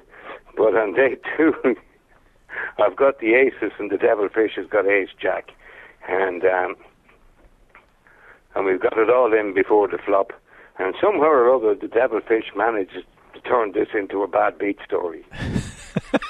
The one fucking time in 2 fucking days, you've got a fucking, all of this shit. But, yeah, I can see it. I bet you can. But, yeah, that sounds exactly right. A few years later, I think the Devilfish and Marcel Lusk might both have been running really deep in the main event. And certainly the Devilfish was in with like 12 or 13 players left. And I was drunk as a monkey. I'd been knocked out about 2 days beforehand. So I've gone upstairs in Binion's, and there's a big crowd around the Devilfish's table. And I couldn't help myself. I did my worst American accent of all time and said, "Oh my God, it's the Devilfish." Yeah. And he kind of sat up another inch or 2 in the table, like. And which shows he falls for bad American accents. Yeah. And then I said, fuck, he looks just like he looks on TV. And he sat up another little bit. And then I said, ugly bastard, isn't he? In the Irish. Oh, yeah. But then, now the Devilfish had turned around and looked around and found out who it was. Yeah. And I got real unlucky. The break started then. So we're out in the corridor in Binion's, and the Devilfish, he wants to take me outside. I mean, he'd have been but 800 to 1 on. I mean, no chance I was going outside to fight the Devilfish. So he decided to choke me up against the wall instead. Oh. And then the security guy came along with his gun and everything, and he didn't approve of this. And his decision was that we were both going to be 86th. Uh-oh. Which didn't matter to me. I was out of the World Series for 2 days. I could have gone and got drunk in the Golden Nugget. I couldn't have cared less. But it would have been a bit of a problem for the Fish because he was like in the last 13 in the main event. Yeah. So now the Fish starts talking to the security guard, and he said, "Oh no, we're friends. We were just messing about." And then he kind of looked at me and he said, "Weren't we?" Said, "Oh, yeah." You had the opportunity right there. But, the Devilfish was tremendous fun. I mean, he used to come to Ireland all the time. We loved him over there. I think maybe for poker stories with the Devilfish, I was going through Binion's one day with Irish player Alan Betson, who was very, very friendly with the Fish at the time. And the Fish was playing a guy heads up. And heads up Omaha. And so Alan, who was a very caustic guy, like he's standing behind the Fish, and there's another guy sitting behind the Fish, by the way. And Alan said to the Fish, he said, "How many times have you finished second in World Series events?" And the Fish said something like 3 or whatever it was. And Alan said, "But maybe you shouldn't be fucking playing people heads up, then. It seems to be your worst game." Oops. Which the Fish didn't really like, but it turned out that the guy that was sitting behind the Fish had 50% of his action in the heads up against the other guy. Yeah. But it turned out that the guy that had 50% of the Fish had 50% of the other guy's action and was signaling him. So maybe Alan was right. Oh man, that's good. Thanks for that story. I want to ask you. I know you and Jesse May have a Irish pub poker tour scheduled for Ireland. Can you tell us more about that? Well, we started doing this thing. Well, Jesse, you guys know Jesse. Sure, right? Of course. But Jesse and I have never got involved in any business enterprise that ever worked. And well, it did work. It worked for everybody else. But our latest business enterprise is it was based on an Irish poker tour I did for 888 years ago. But what we do is we fly. If you got an internet site or whatever, and or a VIP program or a casino thing, you fly your preferred players into Dublin Airport. Jesse and I pick them up on a bus and then take them off down the country in Ireland to play pub poker. Nice. Now, you guys have played in Dublin. I know that. Yep. But Jesse's theory is that there is no more fun anywhere in the world playing poker than playing in the pub in Ireland. I mean, it's hysterical. Like, it's like turning the clock back 20 years. Everybody's having the crack and everybody's having fun. So basically, take guys around Ireland playing poker and take them. We can do whatever they like. The trip around Guinness Brewery. Sure. Golf in the Cake Club, a day at the races, and 5 nights poker around Ireland, which would be perfect for the Americans. And if the Americans get involved, like him, the Americans get very excited about all that tourist shit, so we can take them to the Kilmore, the Lakes of Killarney. You could kiss the Blarney Stone, right? The whole shit. Yeah. Have I told you my Blarney Stone story, by the way, Padrick? We've only done it once, but with like Tanker Spiel or something, some Danish site, but they've already come back and said they want to do it again. So obviously they like hangovers, but I mean it's like for recreational poker players or just professional poker players that want to have a bit of crack. I mean, like I know you guys have played in Ireland. You guys would love it. We would. I love. Can you imagine going to 5 different pubs in Ireland one night after the other, 6 o'clock in the morning? Temple Bar. Yeah, it would be a lot of fun. I wish. No, not even Temple Bar. Down the country, man. Good. Yeah. That was one of the things I loved about being in Ireland, was going to the pub and going to a pub where people just bring an instrument in and they sit together in a corner. There's no band. It's just a bunch of people having a pint, playing Irish music, and that's what I think about when I think about Ireland, is the is the social events in the pubs. It's a lot of fun if you get a chance to go over. They just go in and start jamming, like. Yeah, and Dusk to Dawn is bringing people over to Dublin as well, right? Yeah, well, the whole profile of Irish poker is changing huge time now, because well, you know, the last time you guys were there was obviously the Paddy Power Irish Open. Yep. That is no longer. Paddy Power have pulled out for you know, Paddy Power is now merged with Betfair. They've become like, I think, an $8 billion company or whatever the hell it is. But you know, I think about a year ago, like for the previous 18 months, I'd been negotiating with Paddy Power to bring the WSOP Europe to Dublin. Right. And obviously with Caesars as well. And it was, you know, I think I was in competition with, I was one guy on a phone in Paris. I was in competition with big operations in London, Madrid, and Berlin. Right. And it actually won it. But Paddy Powers, who had originally decided they wanted to do it, then pulled out at the last minute, which was a fucking disaster. I mean, the WSOP Europe in Dublin could have been fantastic, like.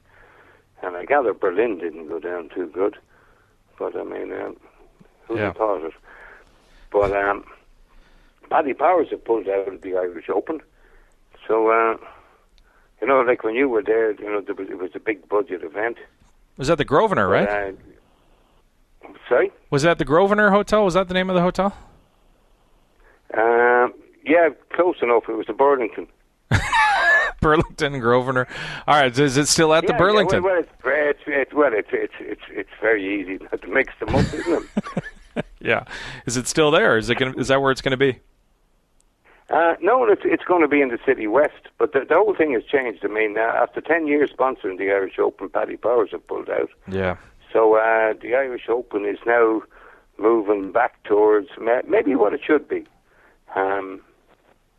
You know, this year I think the buy-in was 3,500, and they got 300 runners. You know, what happened with the Irish Open was, like, maybe 6 or 7 years ago, they guaranteed $3 million, which was ridiculous, like. Lost a few $100,000 on it, despite being told that that was crazy. And then, you know, it went from being a huge budget event to, you know, getting smaller and smaller, and it was terrible, because you know most of the people you were dealing with, and they were all you know, the Paddy Power staff were all very poker friendly people. Yep. And loved it, like, you know, loved it more than the job, like. But now Paddy Powers have pulled out of poker. I think they've kind of cut all spending on poker, and including cutting spending on my blog. Can you believe that? Bastards.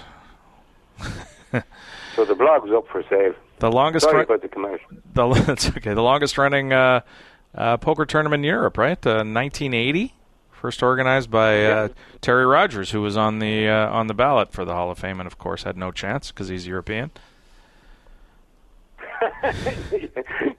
Yeah, well, it could have been Terry Rogers, Las Vegas. He might have got both seats. But you know, but it was good to see Terry on the thing anyway.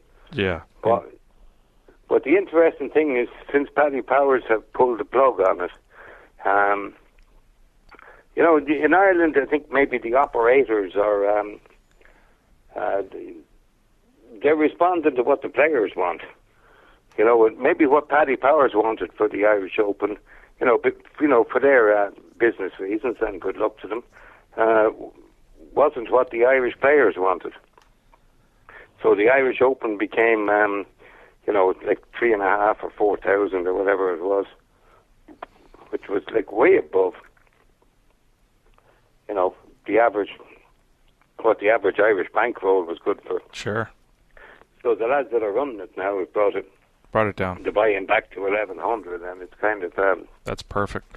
It's a little bit about bringing the poker back to the people and trying to re-engage with the guys that should have owned the Irish Open in the first place.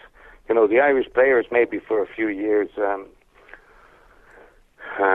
maybe for several years, began to think that the Irish Open was all about a corporation and had nothing to do with them. Right. But I think the idea is to re-engage with them and to build it from there. It's a bit like, the Irish Poker Championship, which is on in January, is when the buy-in for that used to be 3,000 in its heyday, and it's now down to 250 euros, which is it's come down. Which probably means Galway in January is going to be great crack. Great city. But Dusk Till Dawn have now decided they're going to come over to Ireland. There's been a huge, the guys behind Dusk Till Dawn have always had a big affinity with Irish poker. That, I don't know, a lot of people don't understand it, but I know you guys get it because you were there. That Irish poker is, it's unique. It is. It's different than other places. It's definitely friendlier. It's more about the social engagement rather than trying to grind out, you're living in a game with your headphones on, and that's the thing that I noticed. It was very, very it's more intertwined in the social interaction of the people than it is here. Yeah, like having the crack at the poker table in Ireland. I mean, it doesn't mean that you're not trying. Right.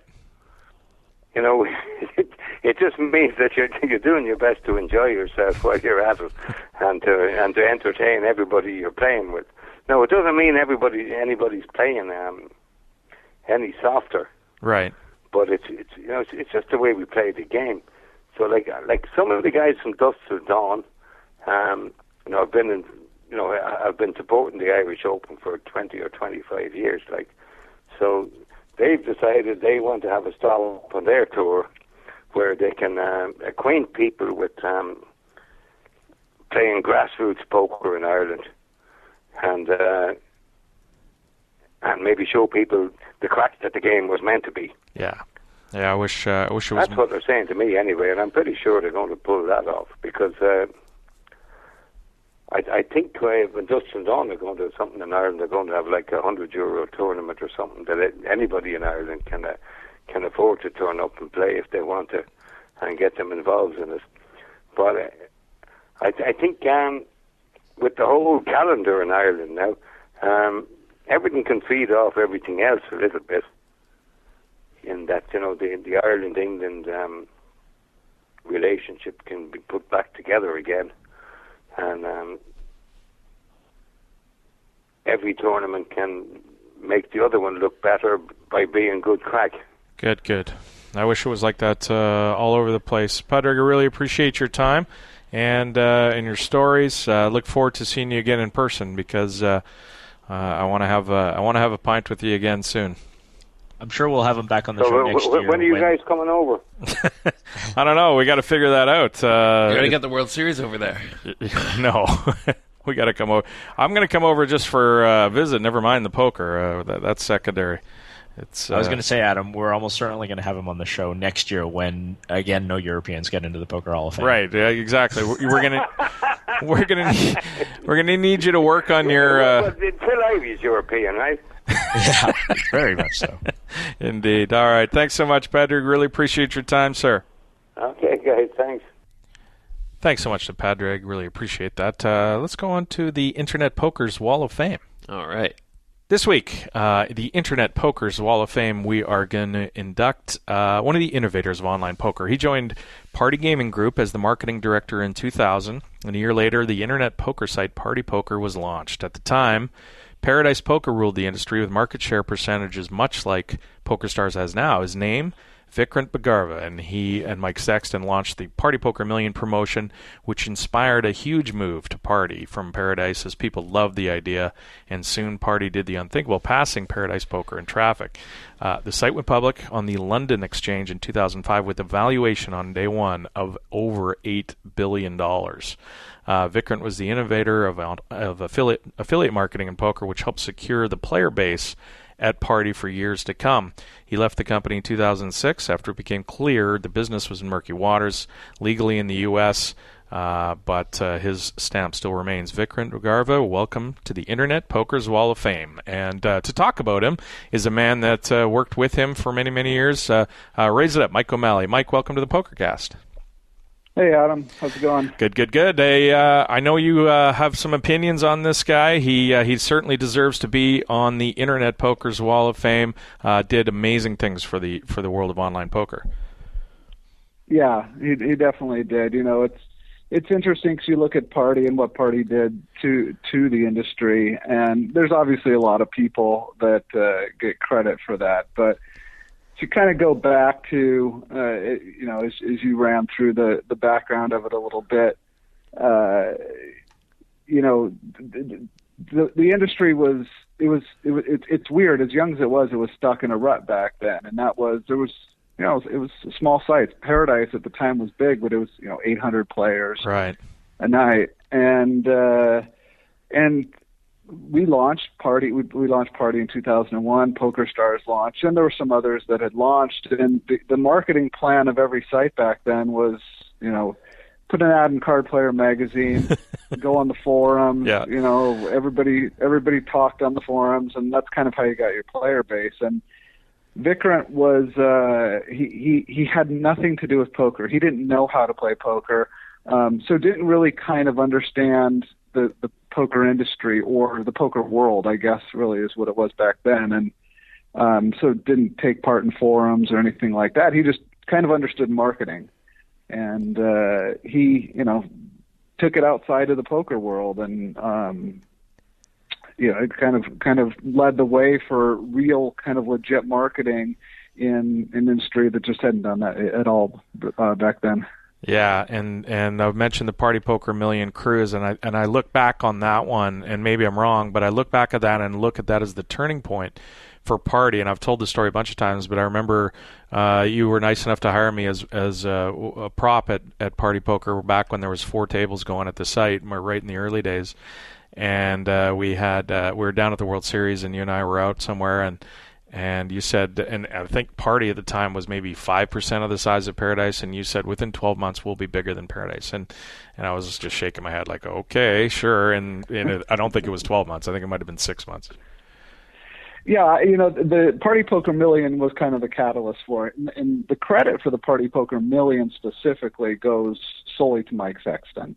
He had had the Tournament of Champions back then, and he always felt like, the big tournaments drew a lot of players and drew a lot of attention. It was a great marketing message. And so the Party Poker Million itself, the credit goes to Mike. He came up with the concept, and we ran it in 2002. We launched with promotions, leading up to the Party Poker Million. But the truth is, the first Party Poker Million was a complete disaster as far as financially, from a corporate standpoint. Yeah.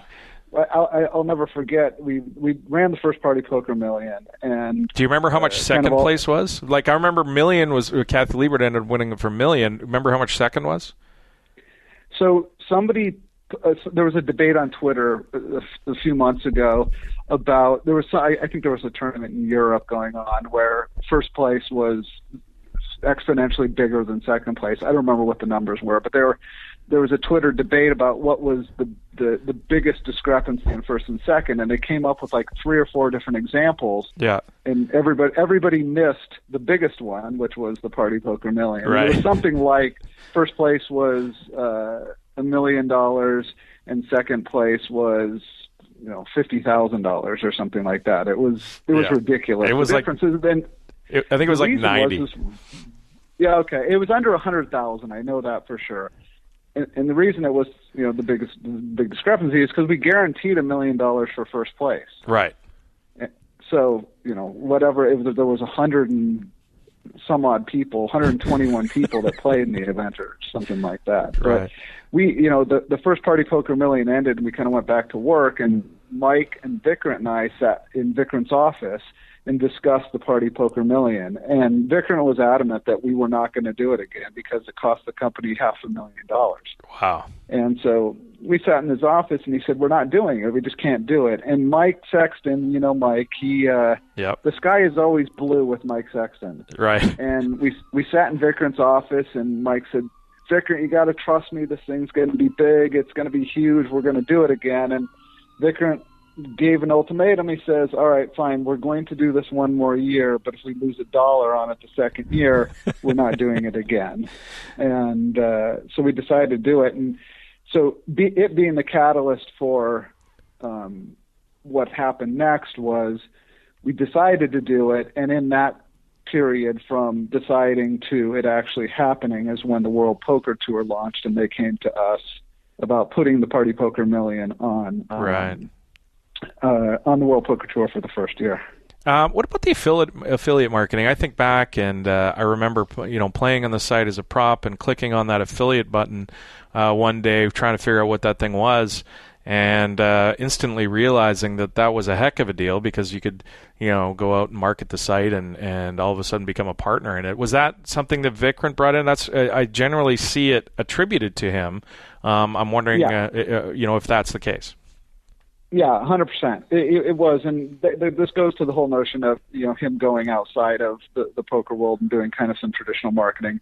Affiliate marketing at the time wasn't anything new. There was several industries that did it, but he felt very strongly that Vikrant did a lot of research, and he knew back then that there was a lot of people that played poker, and so the challenge was, how do you get the message out to a lot of different people?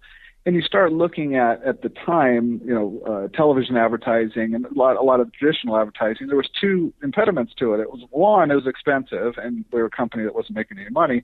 But two, there was the legality of it. You couldn't get a lot of it done. And so he felt that affiliate marketing could be very, very successful. And the first affiliate for Party was Card Player Cruises, right? Which is Mark, Jan, and Linda. And they had deep roots into the poker world, and so Vikrant talked to them about, hey, you guys want to bring players on, and they ended up with a pretty strong association to Party in the early days, but they were the first affiliate, and Vikrant really, really kind of drove this, and it started as looking for some good affiliates that could bring players in, to Vikrant kind of at some point in time saying, I don't know why we would just go after companies. What about poker players? Poker players know poker players, and they're going to bring a bunch of people in. And so the strategy became an affiliate could be, a guy that brings one person in, or it could be a company that brings, 100,000 people in. What's the difference? It didn't matter, right? Yeah. As long as they were bringing players in. So yeah, he really pushed that, and that was a big part of the success. What do you think he's doing now? I haven't seen much on what he might be up to now. He left obviously in 2006. Any idea what he might be up to? Yeah, he's in London. He's investing in companies. Gotcha. He took all the money he made from Party and just he's had some big successes, and I talk to him every once in a while. He's having fun. He's having fun investing his money. I remember the day it went public on the London Exchange, and I remember on day one, I'll never forget this, Party was bigger than British Airways as far as valuation goes, and it was right on the top 50 index, and it was just like, you just shook your head and went, remember, this is right in the middle of the internet stock boom and all the things that were going on around then, but still, to be bigger than British Airways, this poker site that we play on day one was pretty amazing. Yeah, I actually said that exact same thing to somebody within the last couple of weeks. It's especially when I'm not generally talking to people that don't really know the history real well. It's an easy thing to describe as we went public, and it was July of 2005, and $8 million market cap. $8 billion. Yeah. It actually went up to $12 billion before really? September. I think it was probably August. It went up to $12 billion, and we were bigger than British Airways. Just crazy nuts. Mike, thanks so much for your time talking about Vikrant. He's well deserving to be on the Internet Poker's Wall of Fame. Yeah, sounds good, guys. No problem. All right. Take it easy.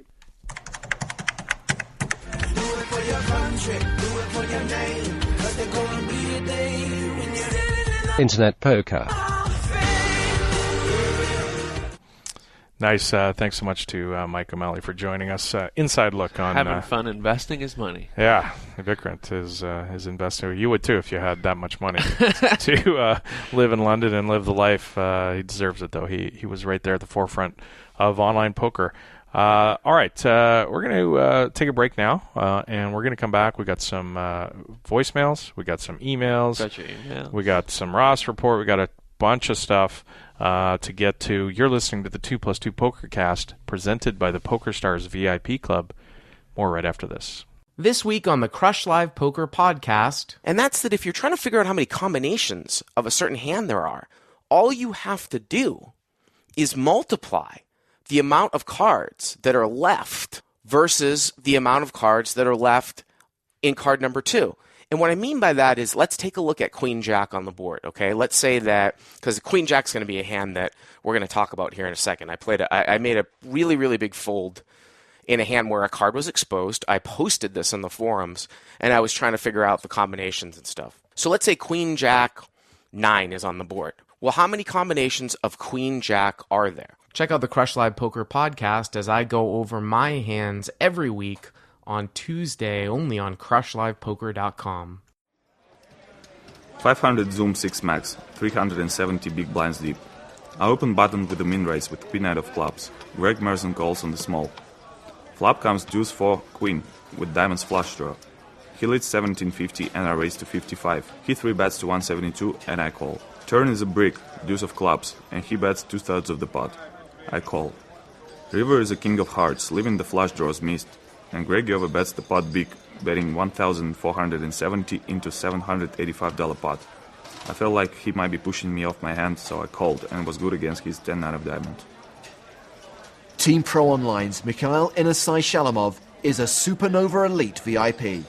This is the 2+2 Pokercast, presented by the Pokerstars VIP Club. Hi guys, it's Mike from ProfessionalPoker.com and the 2+2 store with some great news for our PokerStars players. You can now use your frequent player points to purchase gift cards available from ProfessionalPoker.com. These same cards will also work at the 2+2 store. The gift cards come in increments of $25 and $50, and you can apply multiple gift cards per order. Now you can get the books, videos, and ebooks from all the major publishers using just your FPPs. So check out the gift card section of the PokerStars FPP store and pick up the poker training material you've had your eye on for a while at the 2+2 store and ProfessionalPoker.com. Hey, poker fans, don't forget about the 2+2.com digital magazine. Each month, a wide array of poker professionals and media write fascinating articles about the game you love. Want to learn about big blind versus small blind hand ranges? How about optimal Jeopardy daily double strategy? Topics like those and many others are covered every month. Head on over to 2+2.com to see what the magazine has to offer this month. Okay, people, most of the kittens have perished.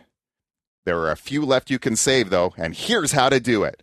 Get involved with the Pokercast by emailing your questions, suggestions for the show, or even record a sound clip. Adam will be using the best ones on the air. Well, let's face it, probably the worst ones as well. I can see you there at your computer. Send an email right now. Totally disagree with one of Adam's takes last week? Send an email. Love last week's interview? Email. Want to know how much cash Adam has on him right now? Email.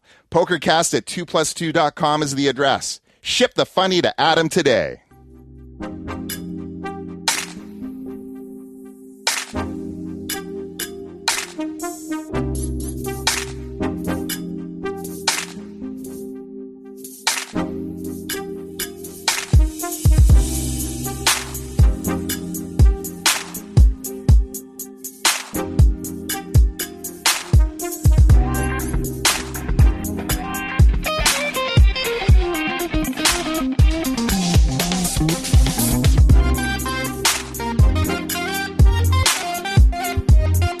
Welcome back to the 2+2 Pokercast, presented by the Pokerstars VIP Club. Thanks to Padrick Parkinson for joining us in the second segment. That was a lot of fun. Get some Devilfish stories and some reaction there from the Europeans. They've given up on the Hall of Fame, much like many of us here in North America, T. Yeah, I mean, I guess, it's a funny thing. I wanted to interrupt him like 5 times when he said, you know what, the Europeans don't really care about the Hall of Fame. It's like, well, I don't think anybody else does either. You're I don't not think alone. That's exclusively European characteristic. Yeah, no I don't think anybody cares about the Hall of Fame that doesn't have the initials DB. Yeah, right. Or isn't actually in the Hall of Fame. Those are the people that care about it. Well, it's funny because you took the shot at Joanda for not showing up for the induction ceremony. I was in Macau. Yeah. And when Joanda was getting inducted, and it's a funny story. I'll tell it right now. I was, I ran up to, we're on just a tournament break, and I said, like, congrats on the Hall of Fame, and he's just like, yeah, whatever. Really, could not care.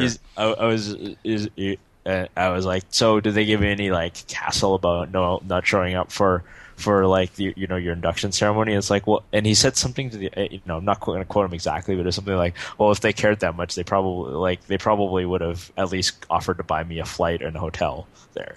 So like the fact that they didn't even bother to do that. Yeah. Why would he? I mean, and he's going to play, Macau has a, 100K super high roller. It's got a 10K main event. Of course, he's a professional poker player. He's not, Joanda's never been the kind of guy who is just like, oh yeah, I'm going to, he'll market himself as, if it makes him some money. But the guy plays poker for a living. There's no money in him showing up for a Hall of Fame induction ceremony. I mean, I think that's but life isn't about money, all about money. Like, I get that, and But so what? Like, he doesn't give a shit about the Hall of Fame, and that's different than saying that's a credit to him. Sure, but that's different than saying they didn't pay for my flight and hotel. That not caring about it is like if they would have offered him a flight and hotel, is he going to go now? Right. No, but I mean, that's the symbolism. Like it's an offer of symbolism. Like, I agree. Okay, we're inducted. We think you're one of the 30 most important people in the history of poker, but we're not even going to bother to like put forth any effort to have you. Like, they don't care themselves. Then just say he doesn't care. Like, say, you know what I mean? Like saying they didn't offer me a flight or hotel. Like, I mean, you either care or you don't. I do think that's relevant, and here he clearly doesn't win. So it's funny. I congratulated him when he's like, yeah, you know what? Like, I would trade that to win my next flip, and I just thought that's the best answer ever. Like, that's what he said. He said, like, I would win my next flip in this tournament, and we're like on day 2 of a 10K buy-in tournament. Like, he's been here a million times before. The guy's got like 16 million in career winnings. Like, this tournament doesn't matter very much to him, but that's how much he cares about it, and I think that's honestly like a great attitude to have. I agree with the way the state of the Hall of Fame and the way that it's conducted. I completely agree with that. It's interesting though. Like, does poker have a? We've been through all that a million times. Like, is there a scenario you can paint where he would care about a Hall of Fame if given that everything was different, people that were in it are different, the way they.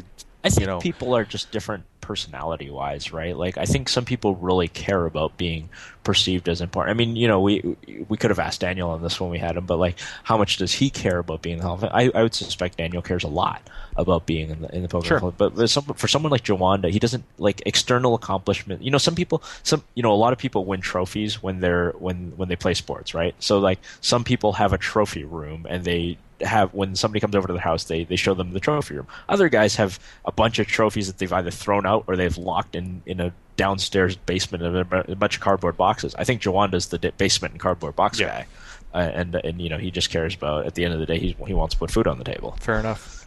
Let's do the Invitational. This is the Pokerstars Invitational for Pokercast listeners. This weekend's format is 6 max 5 card PLO password milestone. We gave that out last week. That's December 13th, 10 a.m. Pacific, 1 p.m. Eastern Time.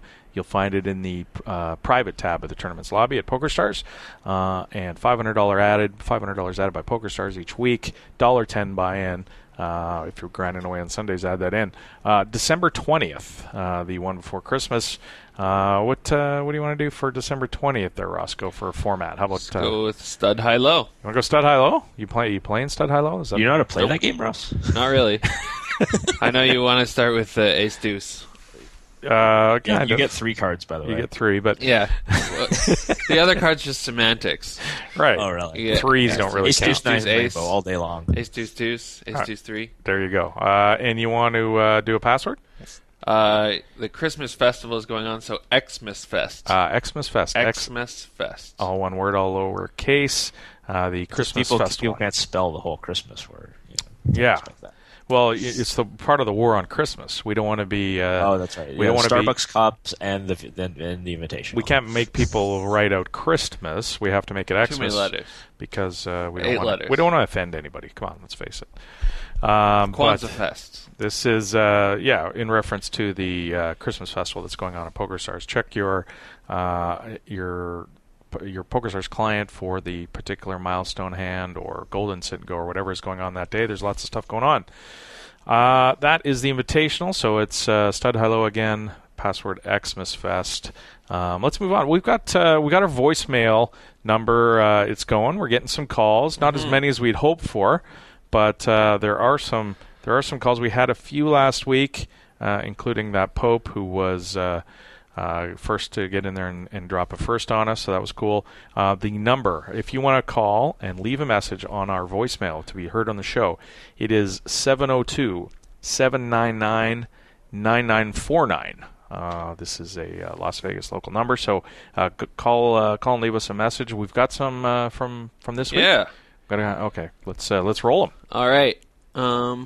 Wednesday. Okay, I'm gonna see. I don't know if I've listened to this one, so. Oh, raw. So it might Hello, just be TNA and Monaco. spam or This is something. Rob calling from Pescadero, California. Rob I from haven't looked up the Pescadero. distance to Kells, but I know it's one hell of a long drive I wouldn't mind making. You're not going to I drive love from the area, Florida to but, Kells. What can I say?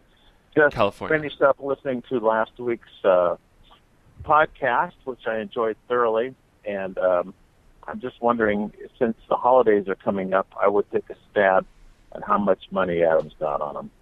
And since it is a holiday, he's got to be getting more and more lean. So I would say he probably has lean $62.50 on him.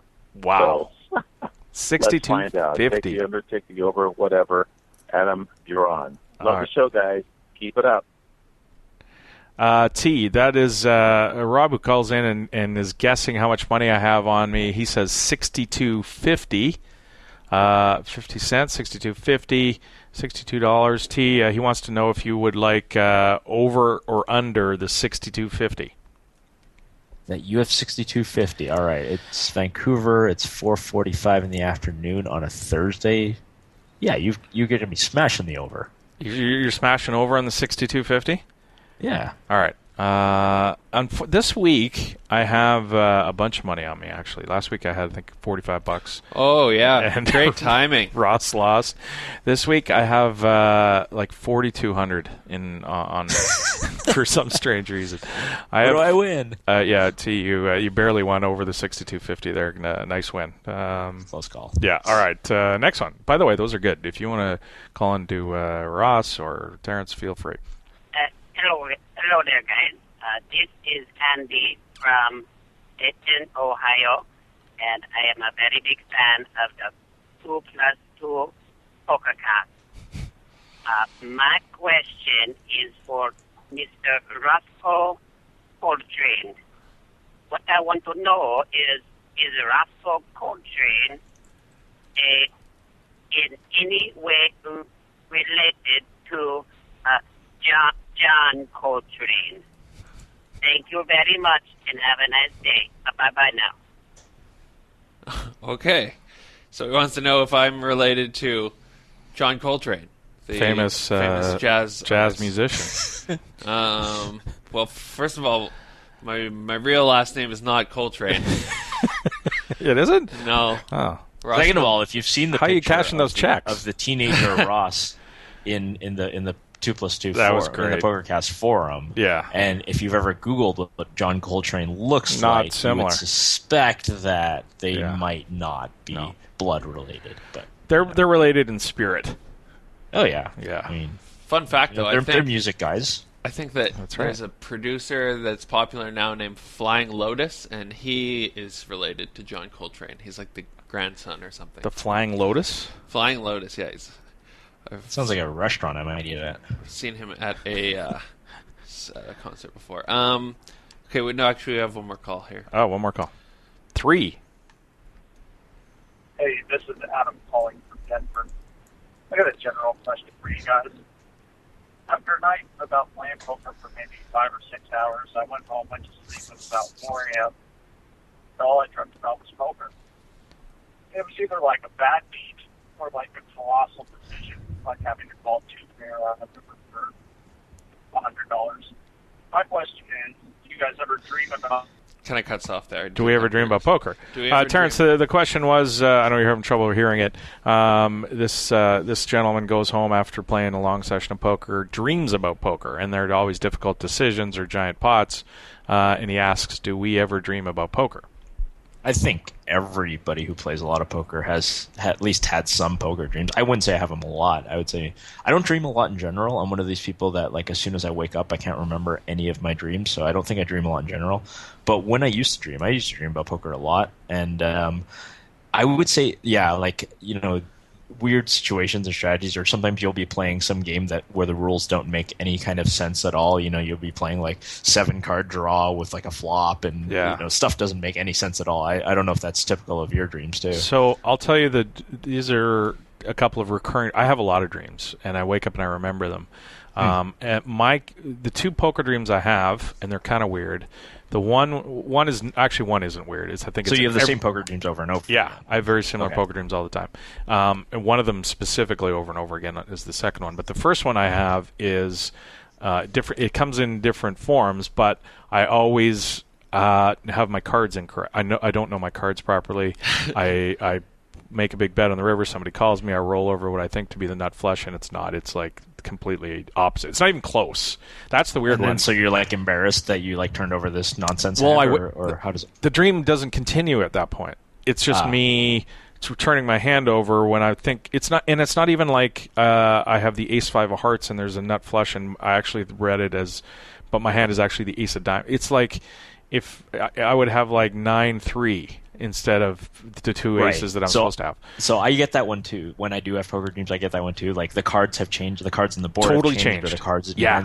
I've actually I've had that, and that has to do apparently, and I'm not an expert on this, but I have Google, and it has a lot to do with the way your working memory works while you're dreaming. Is that you actually can't process a lot of you don't have the same working memory that you do when you're dreaming, because things aren't actually happening and they're not actually working. So it's that you actually can't store. You know, it's like a hard drive that's like too full or can't write to the hard drive. You can't actually remember that you're the 9 of clubs and the 3 of hearts. But part of you is remembering, no, that's not the hand that I had, and that's why stuff just kind of doesn't make sense in dreams. Crazy. Things change like that. Yeah. So the other one I have, and it's very specific, is I don't know if you guys remember, but back, I don't even know what year it was. Tex Barch made the final table of the main event of the World Series, and he plays a hand with 2 jacks. No idea who that is. Yeah, and he plays this big pot with 2 jacks. But he's probably in the poker hall. I think it was Tex. Anyway, I have this. It's me with the 2 jacks in this hand, and I play this hand, and I win a giant pot, and I go on. But it always starts with the hand with the 2 jacks. Like the dream always starts, and then it continues, and I play the final table of the World Series, whatever. So that's weird. I have that one. Freud would say you have some sort of latent crush on John Joanda. John Joanda. You've said, I think, in the past that you used to dream about winning a bracelet all the time. So no, that's different. So what I do to fall, like everybody has their trigger about falling asleep, and mine, I sleep when I hit the bed. I'm within 5 minutes or 3 minutes, I'm out. I'm asleep.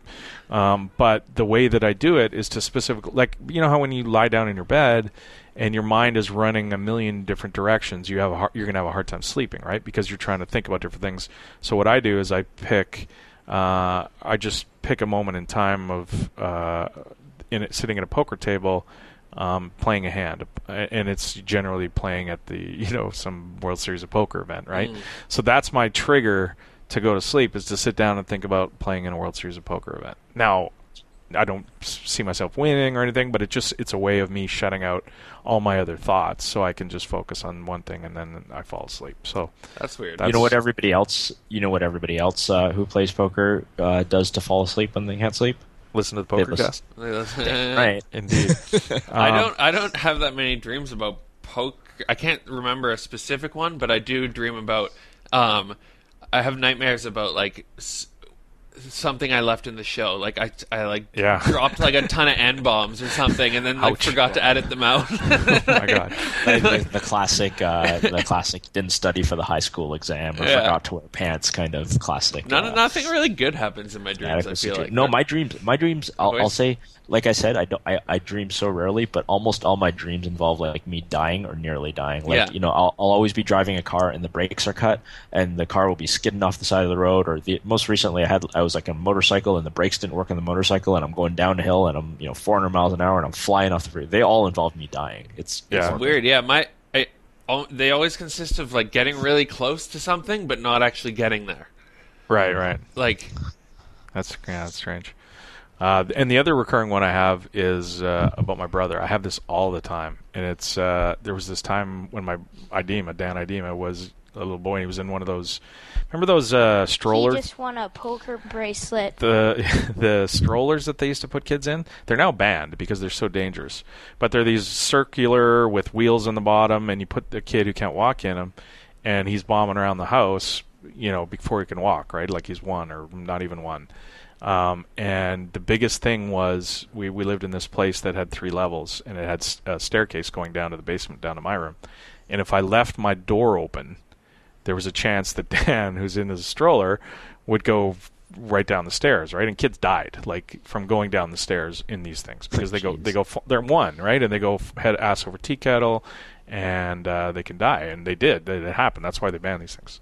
So it was always, when I was a kid, or when I was younger, I would always have this thought about forgetting to close the door because Dan was whipping around in his stroller, and so now I have this dream that I did leave the door open, and Dan goes down, and I hear it, and I rush down the stairs, and I turn him over, and he's broken his neck, and it's this graphic sort of gross dream that I have, and then I wake up instantly, and I have that often. And you realize your brother's actually 6'3", 220 pounds of muscle. And he did not, in fact, die when he was 1. So, but that's a strange one that I have. Yeah, recurring dreams are crazy. All right. And now. That right there is the mail. Now let's talk about the mail. Can we talk about the mail, please, Malcolm? I'm dying to talk about the mail with you all day, okay?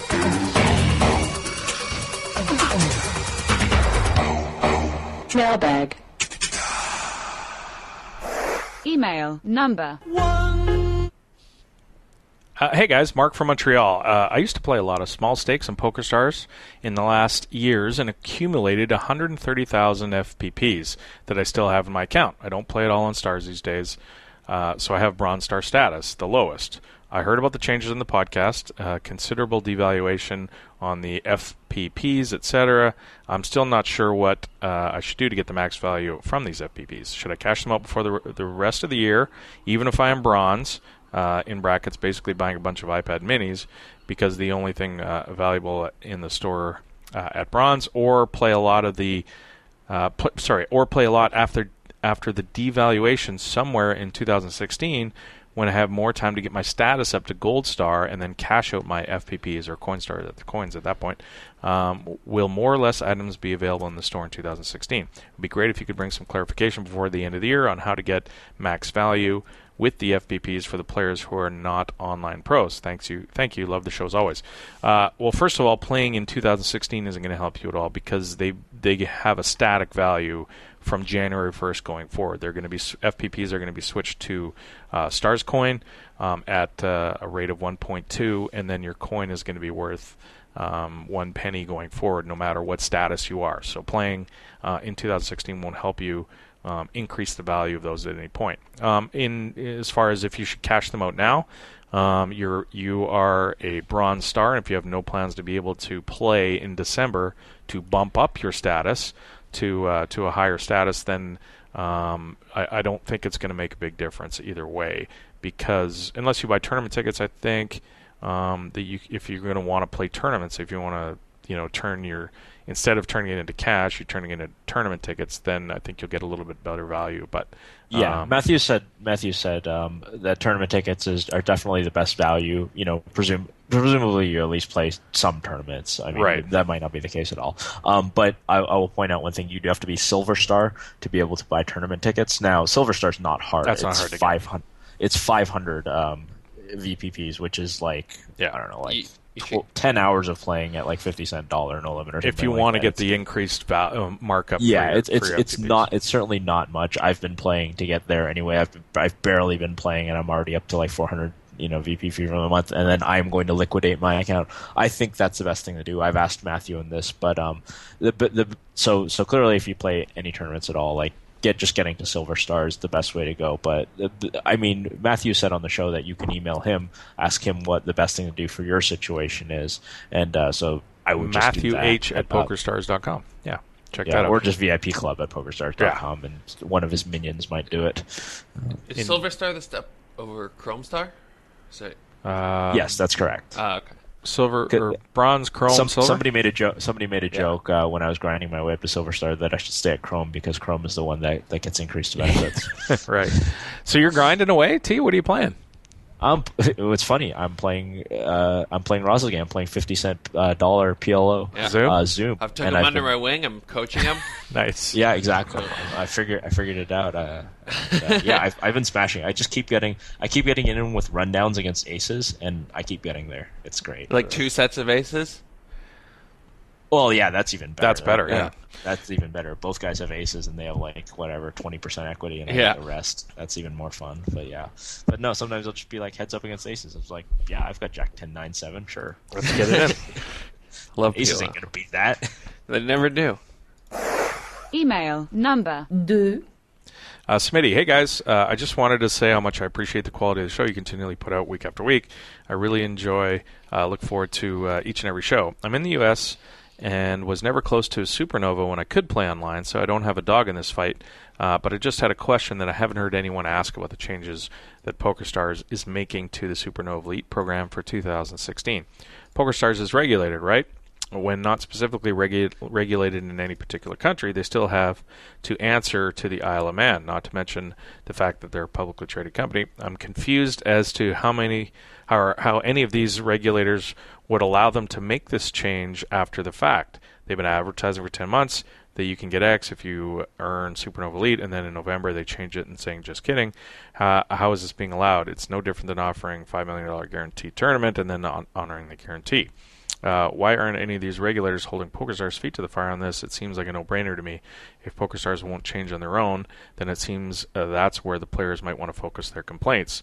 I understand they can offer what they want or offer nothing at all, but they should have to back up when someone takes them up on it. Keep up the good work. I think this decision probably wasn't made lightly by PokerStars, and they have a legal team, and I would imagine that it was cleared with the legal team that they're not open to being, having their license involved or being sued or anything like that. There's probably provisions somewhere along the line that allows them to do this. So I would be surprised if people could sue them or bring their license into question. Right. Donnie Stern has posted, unsurprisingly, he would be the one to get it, but he's saying that they potentially violated the rules of the UK Gambling Commission, and he cites the sort of relevant statute or rule in there, and he seems to believe that this qualifies. But it's sort of like you said, Stars spends a lot of money on lawyers, and they're good at the lawyer stuff in general, so they've probably got their asses covered on this one. Email number 3. Bruce writes, "Hi Adam, Terence, and Ross. Been a big fan of the Pokercast for about 3 years now. It makes the drive to and from work less wrist-slitting than staring at someone's brake lights for an hour a day. Keep up the 3-hour format because it's full of content, varied and interesting. I'm just a short 11-hour and 35-minute flight from Kells." I'm trying to remember, 11-hour, 35-minute flight. That's got to be... So it's somewhere in... South America? Yeah, it would be at least as far as LA in that direction, or That's if you were true. going the other way, you'd have to go to the middle of Russia, somewhere in Asia, right? Because I would say, okay, for me, it's definitely more than 11 hours to get to Kells.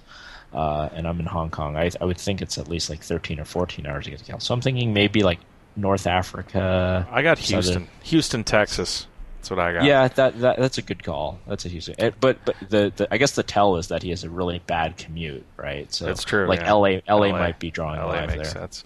Now for the rant. The latest changes to the Pokerstars VIP benefits have centered around the belief that Stars is attempting to keep the ecology healthy, reducing what the grinders take out so that in 2016 Stars can use their savings to attract more of us fun players. By the way, I hate the term fun players. I play small stakes, no limit hold'em, and PLO, and know that I'm a net donator to the site. That's the term he likes. That kind of disqualifies him from living in the States. Oh, true. Good enough, yeah. I also play, unless he's Brian Hastings, I also play satellites to the PCA in October and November each year. I started looking at the list of successful qualifiers and tagging them in satellites. What I've come to see is that in qualifying tournaments to the PCA, about 25 to 50% of the field already have a seat to the PCA. They've already won a seat. Obviously, the Sats are good hunting ground for pros to hunt us fish. If Stars was interested in growing the game and using the dream of going to live events and festivals as a way to encourage us fish to keep depositing, they would have a rule of one and done for being able to enter these satellites. Since that's not the case, I can only presume that they want to keep the number of satellite entrants as high as possible because they make more rake. I enjoy the PCA and have been to the World Series of Poker, but every time I enter satellite and read how Stars is worried about the ecology of the system, it seriously puts me on tilt. The interest is only generating rake, and growing the game is secondary. I mean, I agree. I think that there should be a one and done, or at least a one and done separate satellite. You know what I mean? Like for people who don't have entries or haven't won entries yet. Well, I mean, I think that's the thing. Like we talk about like pros in the creation of liquidity. I think it's even more magnified in something like a satellite. You want to be able to give one seat away at minimum, right? In these sort of satellites, and it's hard to do that. I think without people grinding multiple satellites over and over.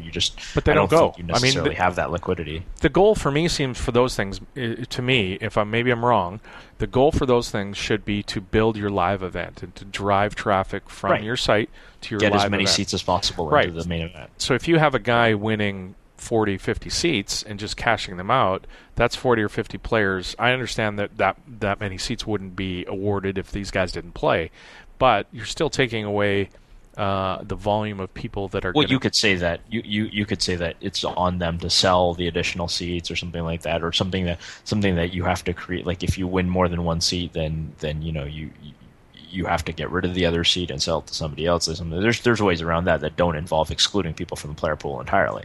Yeah, true enough. I wonder if it does the same at the end of the day. Ends up being the same thing. If people won one and they're not liquid, are they going to try and win another one? Maybe they would. Well, that's how the entire Lammer system works for the World Series, right? But those are really liquid. Other than that you get to, the Lammers are nice in that you get to break them up into $500 little chunks. But right, but what ends up happening is that every dollar that's won in a satellite ends up being put into some World Series tournament. True. Yeah, and that's maybe not the case here, where they're just cashed out into real dollars, right? It's an interesting thought, and without having the benefit of all the data of that Pokerstars has on this kind of thing, I would say that it's a good idea. I'll also say, surface, sorry to interrupt, but sure. There's also sort of competing interests in play, right? So we tend to think of Pokerstars as one entity, or like even the EPT, the PCA, blah blah blah. We think of it as one kind of homogeneous robot that makes decisions, but you have to understand, in a $1 billion corporation, there are different departments, right? So the people who are responsible for the EPT and the PCA, they want to maximize their number of people they get, because if PCA numbers go down, they look bad. If PCA numbers go up, they look good.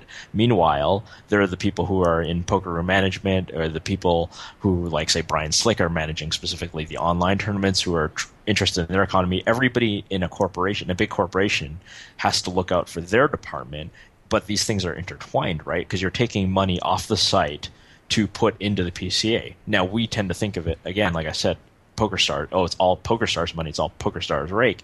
And I'm sure if you were David Bazoff or something like that, yeah, you only care about that. But when what you have to get multiple departments and multiple heads of departments and people to come together. Doing something like this is a pretty dramatic change, and so you can see why like the EPT people or the PCA people wouldn't be happy about this policy, whereas the people who manage the liquidity of Stars itself, they'd be like, yeah, let's do that. There's more at play than meets the eye at first. Email number 004, hit my Jones up on the low. That's my favorite one, by the way. Chris from You don't Gilbert. understand what he's saying, other than 004.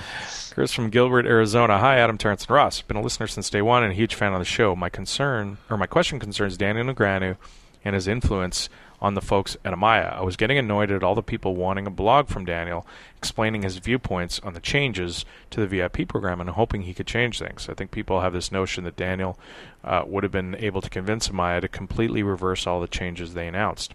I think they're misguided in thinking he has this much influence.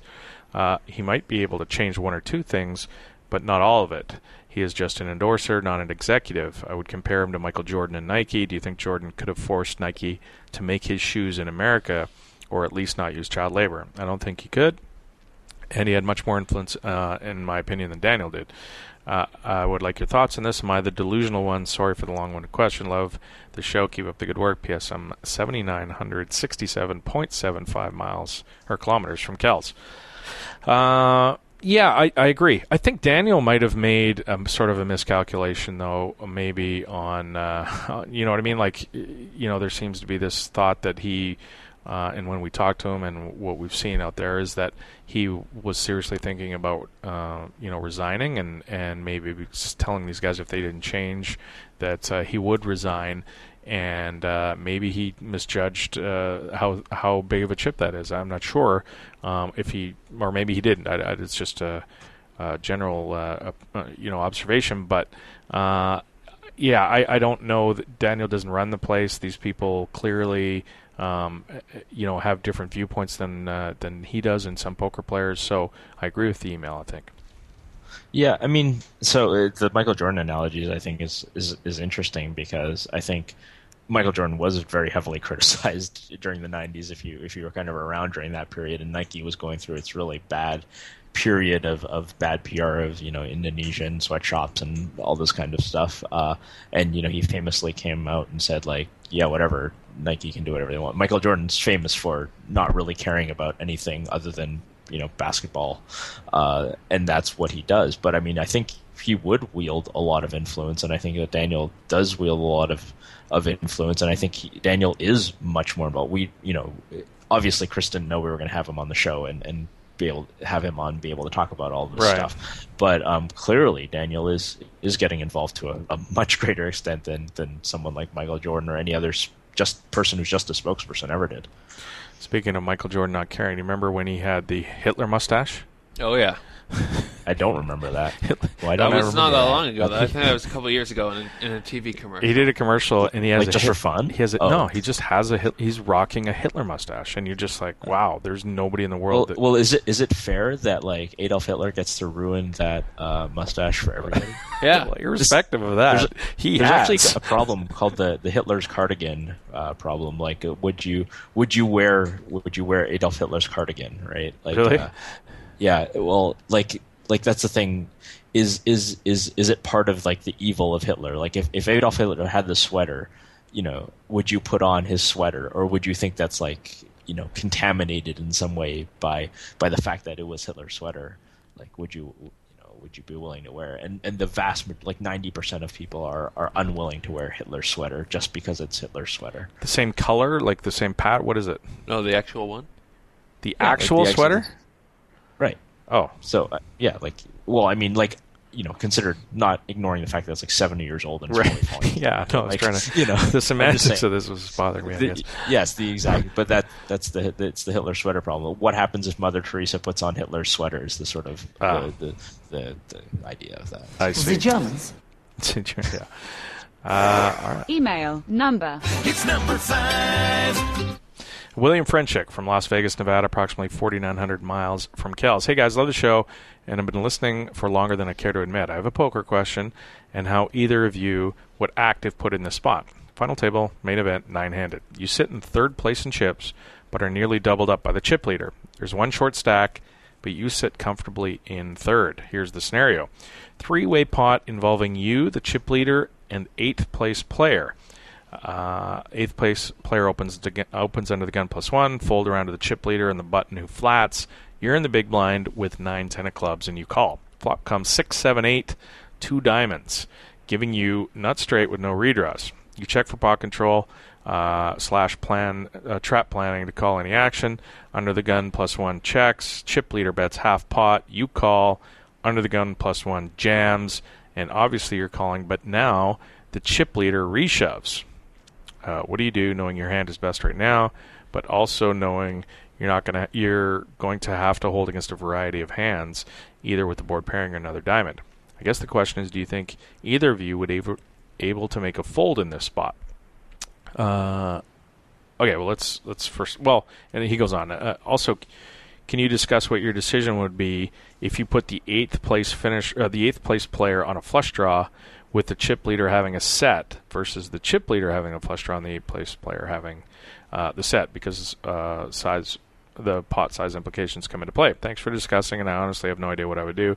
I would probably end up mucking in during the Twitter rant from Stealth Monk, which quite honestly would happen either way. Well, in an ideal world, they would just both have sets, so they have each other blocked. Yeah, that would be ideal. That'd be nice. I'm never folding in this spot. I just don't. I mean, you're trying to win the tournament. Yeah, I understand you're laddering or whatever, and I get that you're trying to portray a scenario where it's you're trying to get it close to where ICM implications. But I mean, I'm trying to win the tournament. I was going to say, like, the new greatest hobby of poker players these days is creating pathological, like, ICM situations where it's close, supposed to be close. Yeah, like, are you going to pick the correct one? Correct ICM decision. Yeah, like, I'm sure you can conjure up a scenario where it's correct to fold the nuts. I have no idea if this one's it. I mean, but even if it is, I'm not folding. Sit here and go through. Like, I mean, I could. I mean, if you really want to know the answer, I mean, just plug in all. Go to acmpoker.com and plug in all the payouts, and then figure out that, okay, you've got yes, it's probably, like, if you're up against a set and a flush draw, you probably, so the set fills 30% of the time, the flush draw fills 30% of the time, there's some overlap, so I guess you hold like 45% of the time, I'm guessing, with your nut straight, so you could just plug it all in and run it and see whether it's ICM correct to put the money in. But if you put me in that situation right now and I don't get an ICM calculator, I think I'm calling. I'm not 100% sure it's correct, but it's probably correct, because the fact is, if you win that pot, then you now have the Joe McKeon stack. So bunch of chips. And that's pretty nice. So that itself is worth a lot. Ross, you folding? I don't think so. I don't like folding. What if you're Mark Newhouse? Well, Mark's definitely not folding. And you have the chance to finish 9th again. Oh yeah, or if it's a third year, if it's just. I was just going to say, like it's Mark Newhouse, and it's year this 3. year. Can you imagine if he's like, he's like second in chips or whatever, and then the chip leader shoves and he just sits there with the nut straight? If Mark made the final table, he couldn't have played a hand 9-handed. There's just no way, right? He's just got to fold everything. I play PLO all the time. I'm used to getting it in with the nuts and then not liking not it. holding up. Just feeling awful. Just being like, oh god. Email number 6. Snowhio writes, and he put this in the forum. He didn't quite figure out that Pokercast at 2plus2.com is our email address. Putting it in the forum? Nothing. Putting in the forum, but it spoils. Now it spoils. Everybody gets to read. Yeah, you can fit them in there in between pictures of my face. Exactly. Snowhio, love the show, and I've been a long-time listener, but I was a bit disappointed for a single reason this past episode. You have Donnie Stern on, who makes it perfectly clear that he understands Pokerstars as a company needs to do what it needs to do to be a successful company, and that his main complaint is false advertising for VIP benefits and the extremely short notice of the cuts being made. Then you have the perfect opportunity to speak with a Pokerstars rep and proceed to only talk about how Pokerstars is thinking long-term, blah, blah, throwing him softballs when I was waiting for you to ask him about how quickly and hastily they made this announcement and how it was found out via the Russian PS site leak for huge changes that would be initiated January 1st. When they were planning to make it... it's hard to read. If it wasn't for this leak, and why can't they honor what they promised players who worked their asses off for Supernova Elite status? I was definitely bummed out not to hear these questions asked. Besides that, you guys rock. Keep up the good work. We did ask him in weeks past. We've been talking about this with Matthew for a few weeks, and we did ask him about the timing. They feel like they gave notice to people. That seems to be the disagreement between people at Pokerstars and people and poker players. Asking him over and over and over again the same question so he can answer the same doesn't seem productive to me. Yeah, first of all, I mean, I don't have any. I don't lose any sleep over how I think we've handled the situation. I think we've given our fair and honest opinion, and everything that we've said is what we really think. I'm not sure which episode this is actually in reference to. Last week with Donnie. Sure. The most recent one. Okay, so I would say go back and listen to a couple of the other ones if he hasn't already. I feel like that we've expressed our opinion on this. And we'll say it very categorically. Again, for like the 5th time in this show and probably like the 20th time, we think it's wrong that they're going back on their word for what 2016 Supernova Elite changes. We are in favor of a lot of the other changes. We don't like this one. And it's a lot like you pointed out. There's no point in going after Matthew over and over and badgering him on the same topic when they're not going to change. I mean, that's ultimately the way. And could we decide to quit the show in frustration? I mean, we could. Daniel could also quit his sponsorship role. He talked about why he doesn't think that's useful. All we can do is give our honest opinion. We're a poker show. We happen to be sponsored by the show.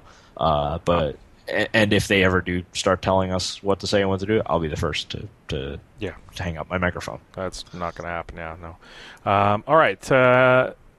Last one. It's not really an email though. The last one was in the forums. Hammerhands. Email number 7. You just wanted to play the drop, right? Hammerhands. I don't quite understand this, the question, and I'm hoping that you do. So, because you're smarter than me, what would be the special ramifications of reaching the singularity by strengthening a poker bot? I'm not sure I answer the question either, because I don't know that the singularity will be reached by a poker bot, by making a poker bot. I don't know if he's joking or leveling or if the post was serious, so I thought I'd read it and see if I was missing something, but maybe I'm not. I think you're just getting trolled. Likely. I'd probably just ate a giant troll. Well, he's not a giant troll. Hammerhands has been around for a long time, guy, but he might have been, yeah. You don't have to be a troll to troll. To troll. That's a good point. There's the noun troll and the verb troll. Gotcha. Okay. Let's get on to some Roscoe report.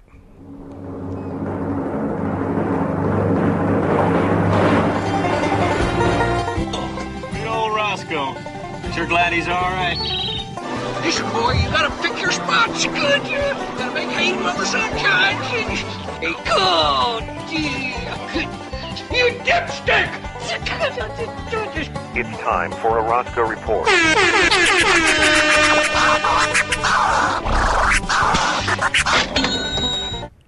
All right. Hand 1. Hand number 1. These are all from a session the other day. The live pokers. Yes, the live pokers has been kind of annoying. All right, somebody was asking for your December. Somebody's asking for your weekly total. Is that something you're comfortable sharing with the poker world? Is it Canada revenue? Is that Canada. Disguised as someone tweeting at us. You could just say if you did quite well or didn't do. I'll start next week. Yeah, I did this. It's been not great. Okay. I've lost back most of my profits, but I'm not too worried about it. So I have $350 in this hand. Now we're going to see a lot of a trend in these hands. A lot of limping.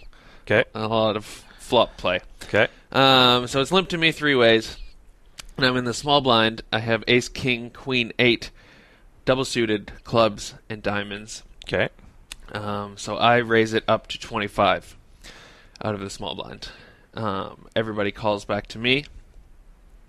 Or everybody calls back, and I'm out of position. So the flop is ace of spades, 10 of hearts, 8 of hearts. So I flop top and bottom pair with no gut shot. I have a gut shot, but no completely opposite suits of my hand. Yeah. No backdoor draws, no nothing. Okay, ace 10 8 is the flop. You have ace king queen 8. I'm repping a pretty strong range here, raising out of this small blind.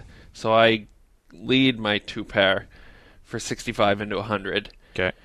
The guy to my right instantly pots to 295. Okay. The guy to his left flat calls that 295, and then the other guy calls all in. So I'm like, I don't really have any out. I have like maybe 2 clean gut shot outs. Yeah. Maybe an ace is good, but I don't think I can call off the rest of my stack. So I ended up folding.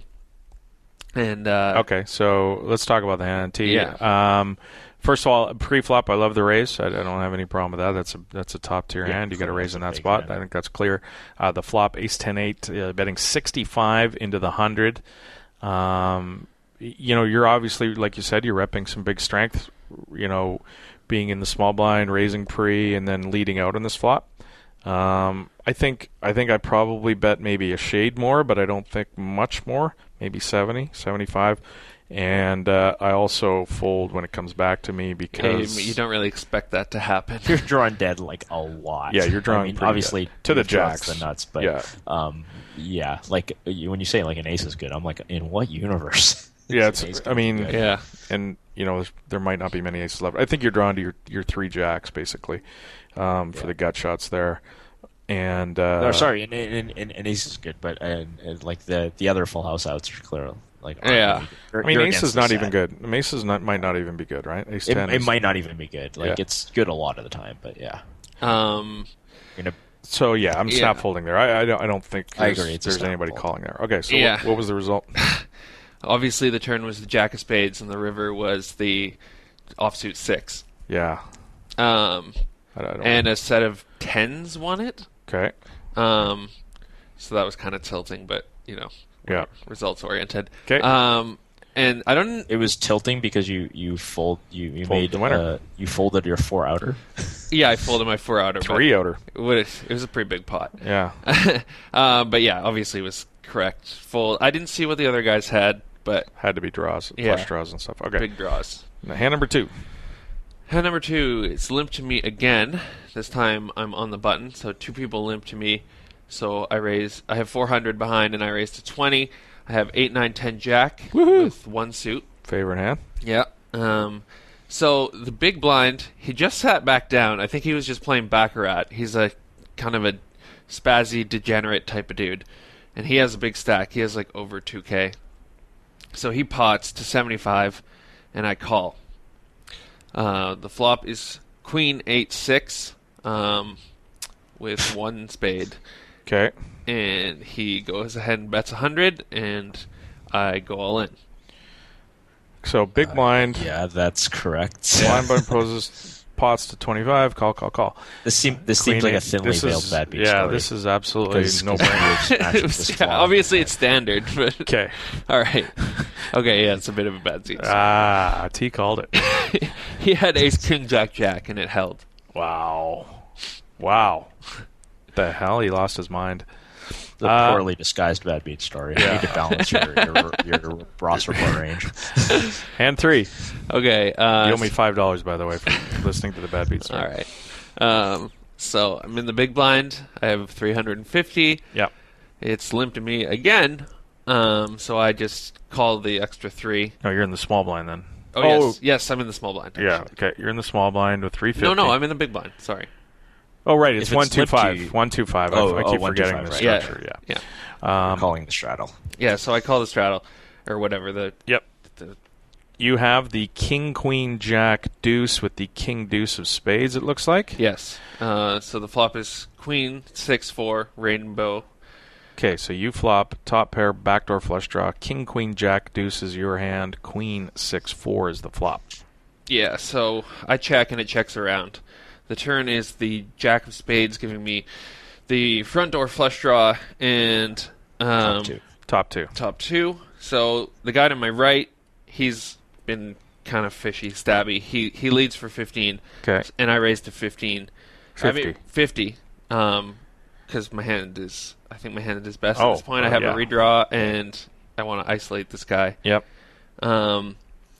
So when the guy bet 15, the guy to my left, I wasn't really watching him, but he called the 15 immediately out of position, and then I raised to 50, and he called the 50. Okay. Just kind of like a weird live thing. So they both end up calling, and the river's a 7. Offsuit 7? Yeah. Okay. Completing a couple of straights.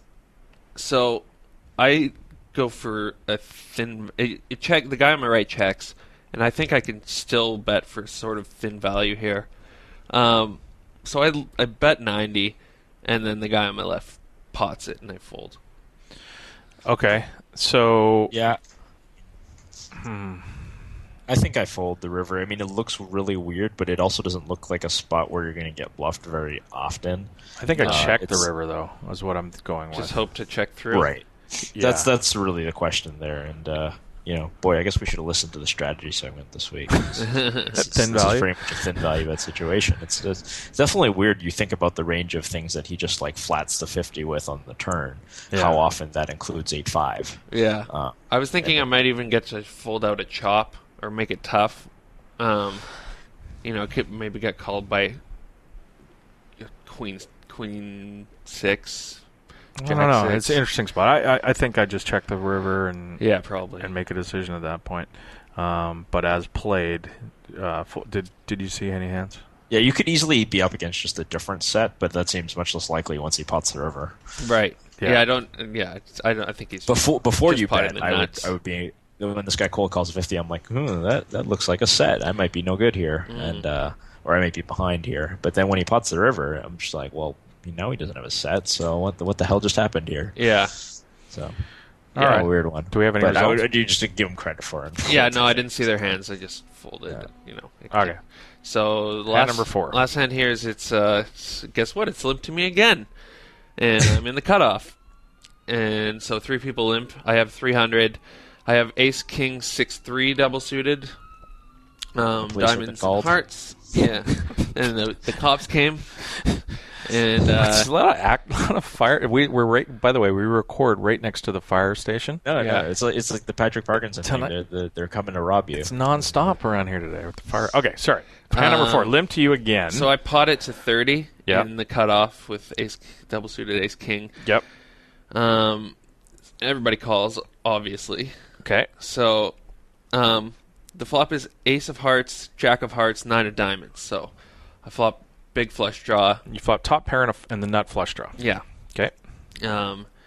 So it checks to the guy on my right, and this is another weird live thing because this guy, he was in the process of racking up his chips, and he just played a bunch of huge pots, and I had the feeling that this guy didn't want to gamble because nobody wants to take out a bunch of chips out of the rack right when they're about to leave. Yep.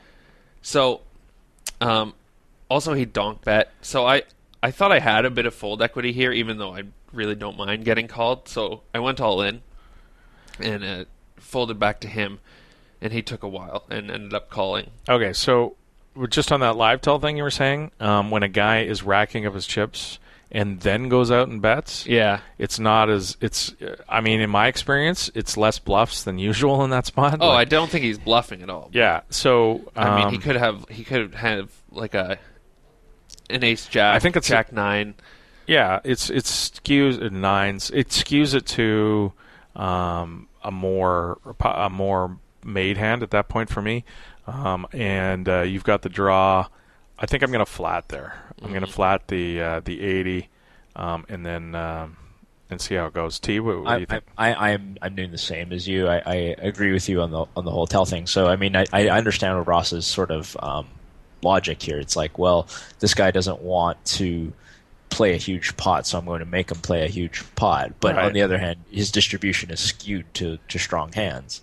Like I think Ace Jack is a perfect candidate. You can have Broadway wraps and that kind of thing where he's not super thrilled to get the money in, but he's going to do it. Yeah, and I think that your hand isn't like so excited to get it all in against. And also the other thing is that when you're in a multi-way pot, I think it's actually fine to let other people in with this type of hand, right? Yeah. that's the thing. You've got the nut flush draw. You don't have a lot of other draws to go with it, but your ace king probably isn't good against anybody who's going to stack off against you. I mean, very rarely is he going to be good. I mean, unless he has like just the big Broadway wrap or something like that, and you have a lot of equity blocking those things, then I think it's okay to let other people in the pot with this kind of a hand. Yeah. Results? It was... Yeah, I definitely agree with what you're saying now. Also, just considering, like, all these hands are from this one session, and it wasn't a very long session, so I was just all in constantly, it seems like. So... you look like a spewy. Maybe. So, yeah, he ended up, humming and hawing for a second and then calling. What's he got? And he had some garbage nines. Yeah, he bottom set. Yeah, and then I turned the diamond for good measure and then whiffed the river. And break the river. Yeah, I think I just flat there and reevaluate on the turn. Yeah, that was probably a better idea. We haven't done this segment in a while. Let's do favorite things. Okay. Phone apps and movies and NPR podcasts. Love catching fishes and check raising rivers. We have great taste to listen to our choices. These are a few of our favorite things. All right, my favorite thing this week is a website. And first of all, T, I want to ask, how much do you cook for you and Rob? Pretty much every day. You're the one who cooks? You're the cooker? Okay. So how much do I specifically? I would say I cook 40% of the meals. 40% of the my meals. girlfriend cooks the other rest. Now, made you 35-40%. a wonderful birthday cake soup. What? Yeah. Well, it was kind of... I saw a picture on Facebook. So yeah, I've been sort of playing with like a ketogenic diet, which basically means 0 carbs. So she made like soup out of like coconut milk and raw cacao. So it was actually quite delicious. Really? Interesting. Okay. So when you cook, and obviously you're on a specific diet, etc. But before then, how do you go about this? I mean, are you winging it? Are you recipes? What do you YouTube recipes? It's basically, so I buy all my meat at once from like I buy my meat always online. I don't go to the supermarkets to buy meat because I want to get like the good organic grass fed blah blah blah. So I end up just getting like a big box and I stuff in the freezer. So eventually I have to kind of plan like a couple days in advance. All right, if I want steak, like I'm gonna have to defrost it because the steak tastes this long. If I want like leg of lamb, then whatever, right? Yeah. So it's basically whatever meat is defrosted, and then I'll kind of think of build the meal around that, right? So like what vegetables do I want to go with that particular meat? And you just wing it with your spices, with your recipe, with your method. Yeah, you're I mean, it. I kind of, I'm not super creative, but yeah, I mostly wing it. So what I do a lot of the times, I cook a lot of my meals too. I love my wife to pieces, but she's English and can't make toast, so I end up cooking a lot, which is fine because I love cooking, so it's no problem. But what I do is a lot of YouTube videos. When I something I want to make, I'll go look for it on YouTube. And follow. No, I don't follow it exactly, but I'll put my own twist on or whatever. But a lot of the videos you end up watching online on YouTube are. I know you're a bachelor. You just heat up like McGalina's meals and Hungry Man turkey dinners. I basically get on one thing and cook it for like a couple months until I get sick. Sick of it, and then move on to That's something a else. good strategy. That's a great strategy. But a lot of the videos you find are really kind of poorly done. They're the videos taken from 40 feet away. The guy's in the kitchen. You can't see what he's doing. It's rare that you come across a cooking video online or on YouTube that is descriptive and very well produced. There's a site called chefsteps.com. And Gobbleboy, Jimmy Fricke was telling me about this site, and it's fantastic. It's videos on how to make individual. There's tons and tons of things you can sign up. If it's food and it's Gobbleboy approved, I don't even need to know anymore. I'm telling you, this is a fantastic site. You don't need to know anymore than it's food and it's Gobbleboy approved. If you want to look for stuff to cook, go to chefsteps.com. Check it out. I'm all over it. That's my favorite thing. Good looking website there. Cool. Good looking website for sure. T, you. Oh, my favorite thing is what I'm missing currently for this to do this show. But UFC 194 is tomorrow night, I guess it is. In on the West Coast. Yeah. It is going to be awesome. People, I know casual MMA fans are like, why there's UFC like every day now, every weekend there now. is. It's so interesting. This is the event of the year. Conor McGregor, Jose Aldo is basically like a pick 'em on the line. So Jose Aldo hasn't lost a fight in 10 years.